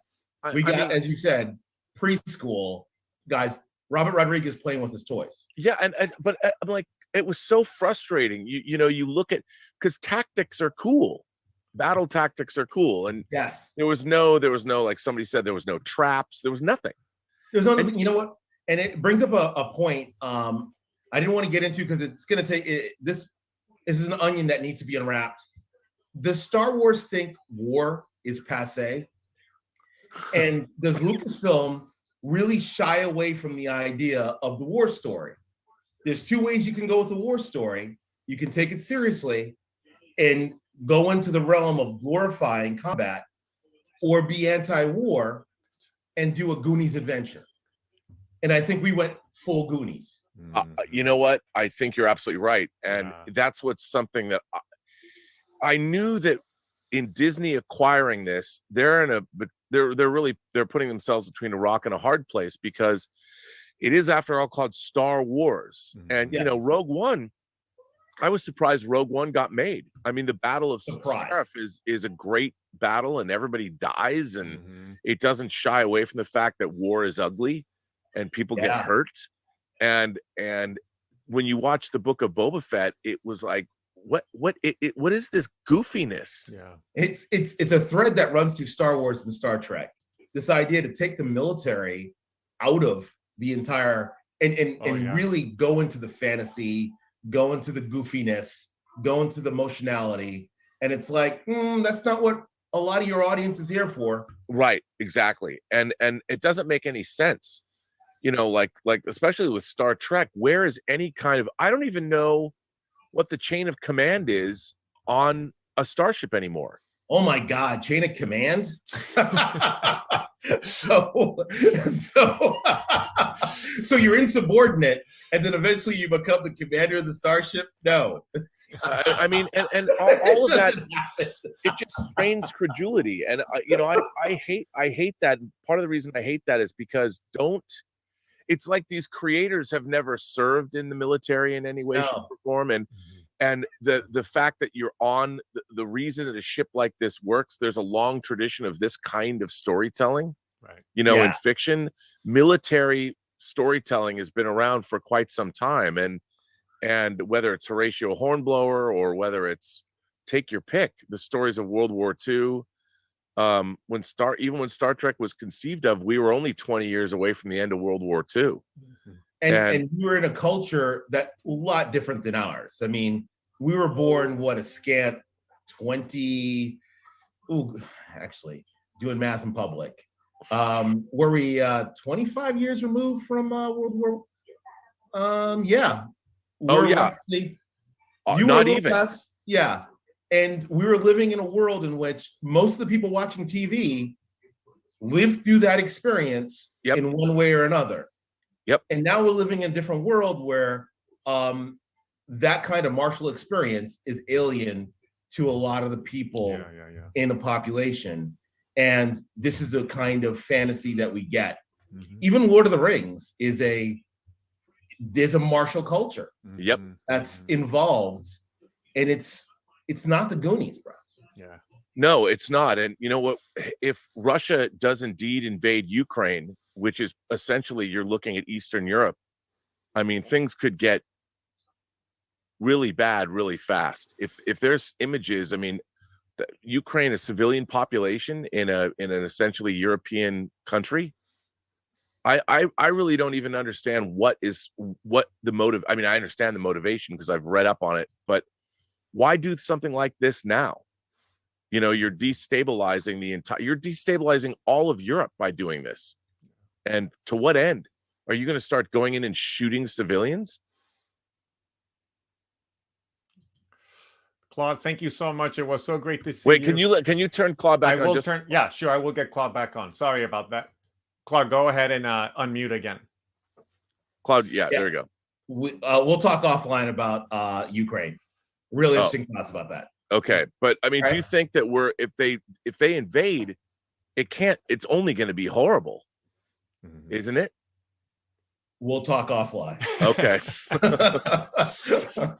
Thank you so much, Claude. Great to see you, man. It's been too long. Roberto, thanks. And say hi to Candida for me and Spencer. I will. And same to Elizabeth. Talk to you later. Bye. All right. And then Hassoni Parker wanted to just chime in and say hi. Now, I know he's been having a little bit of technical difficulties here. Hassoni, can you unmute now? You should be able to unmute. Yes. Hello, guys. Hello. Hello, we can barely hear you, but we can hear you. Can you hear me now? It's very low. Man, those are Prince glasses you have on. Those are total Purple Rain Prince glasses. I love them. Yes, Mr. Robert, yes. But we can't hear. We'd have no volume. Wait, do you hear me now? Yes, yes. Now we can hear you. Okay. So, fuck, I can't believe that I'm talking with Mr. Robert Burnett, honestly. You are, sir. Here I am. This is so insane for me, Mr. Hassoni, where are you right now? I am in Sweden. Oh, do you know Stubble? Stubble McShave? I'm in Sweden, actually. I'm born in Sweden. Oh, nice. Nice. Yeah. But my parents are from Turkey. Okay. Oh, okay. I've always wanted to go to Istanbul. Insane city. Yeah, that's what it looks insane. I was watching a video about it the other day. I didn't realize. I mean, I really want to go. Insane. I mean, it's like the Midnight Express. Oh no. I will stay away from all drugs when I'm in Istanbul. You do that. They'll fuck you there. Yeah. I will stay away from the drugs. Do they serve? Can you drink alcohol? Do they serve alcohol in Yes, they serve alcohol. Actually, they do that. And actually, they have a place in Istanbul, in the middle of Istanbul. It's like a place where you go there and you have to like show your passport. Yep. And you are inside that place. I mean, you can fuck so many girls inside. I mean, it's like it's a pimp. It's a listen. It's a pimp in every corner. You can go fuck whoever you want, and that is only because they don't want rapists. Oh man, well that's crazy. Yeah, It's crazy. It's crazy. Yeah. It's like 100 meters from a mosque. Oh man, well, my kind of town, I guess. Yes. No, but I like the history. I really want to go. I really wanted to go to Istanbul. And it's funny because our movie Tango Shalom played there, and I'm like, yeah, can I go? Okay, nice. Yeah, nice. so I'm gonna see that movie. Yeah, you gotta see it. Yeah, I'm gonna see it. But Rob, I wanted to talk about some stuff before we say goodbye. Yep. First of all, I love physical media. Okay. Oh, all right. What do you got there? What do you have in your hand there? Okay, this is my first crush ever. Oh, yes, Uma Thurman. That's a good one. Pulp Fiction. Here we have the first Spider-Man. Yep. Nice. And of course, the Inglourious Basterds. I love this fucking movie. It's so good. And this movie, maybe not so many people have seen it, but I can guarantee that you have seen it. So, Itchy the Killer. Oh, dude, not only have I seen it, I have two Ichi that you can't see it, but I have two Ichi the Killer action figures. Nice, bro. Yeah, they're right over. You can't see it. One of them's over there, but Okay. That's so cool, man. That's so cool. And I want to say that you have the absolutely best segments on YouTube. Honestly. Oh well, thank you. You have the best segments. They're so entertaining and I mean, you know, it's helped me in my life. I've been so fucking depressed, and you have so much. It's crazy. Well, I appreciate that. Thank you. I mean, Thank all the way. you. I love my Swedish audience.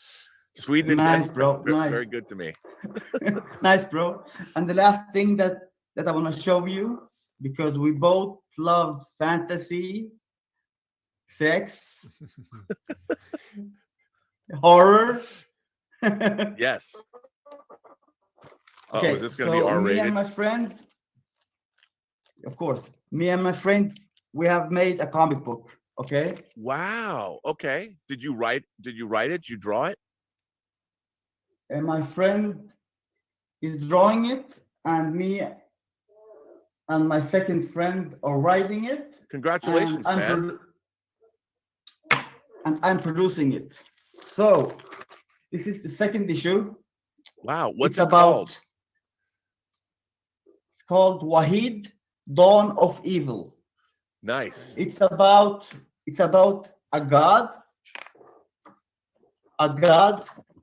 who gets born in a big pussy in space. Okay. All right. So this god, he comes down to the earth like Terminator came in T2. Yep. And we follow him through history of the earth. Okay. Wow, the art looks great. It's amazing. So how do you think the first human came? Well, in our world, this god, he came to earth and he helped all the monkeys because he killed the saber-tooths. then the monkeys were crazy about him, like the monolith in Space Odyssey. Right, sure, absolutely. But the best thing, Rob, this god, he has sex with the monkeys and he creates the first man. Wow. That wouldn't fly very well in the United States. I love it.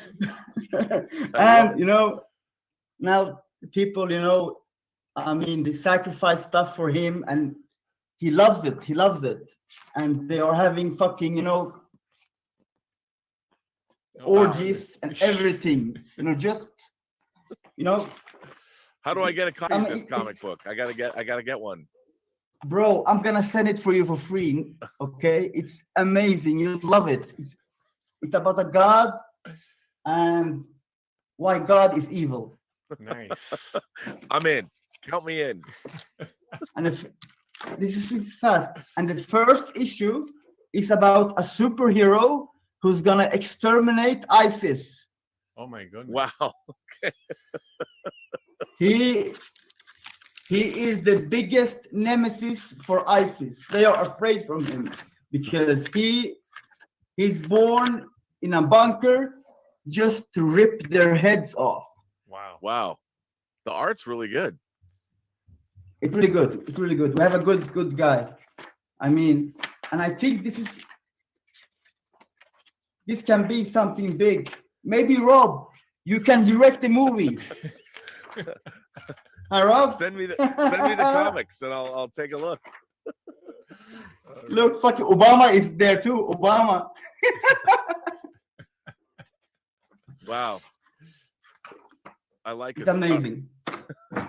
Listen, Hassoni, that was good. It was good to meet you, and it was great to have everybody here. Too. Thanks for being members of the channel.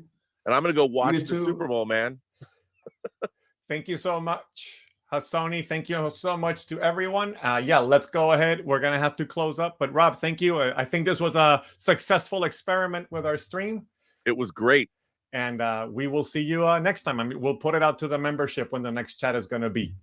All right, everybody, and thanks for supporting the channel. It's always great to see you, and I will see you next time, probably in 2 weeks. See you soon. All right, gentlemen, ladies, all of you, and we'll see you soon. Enjoy the game.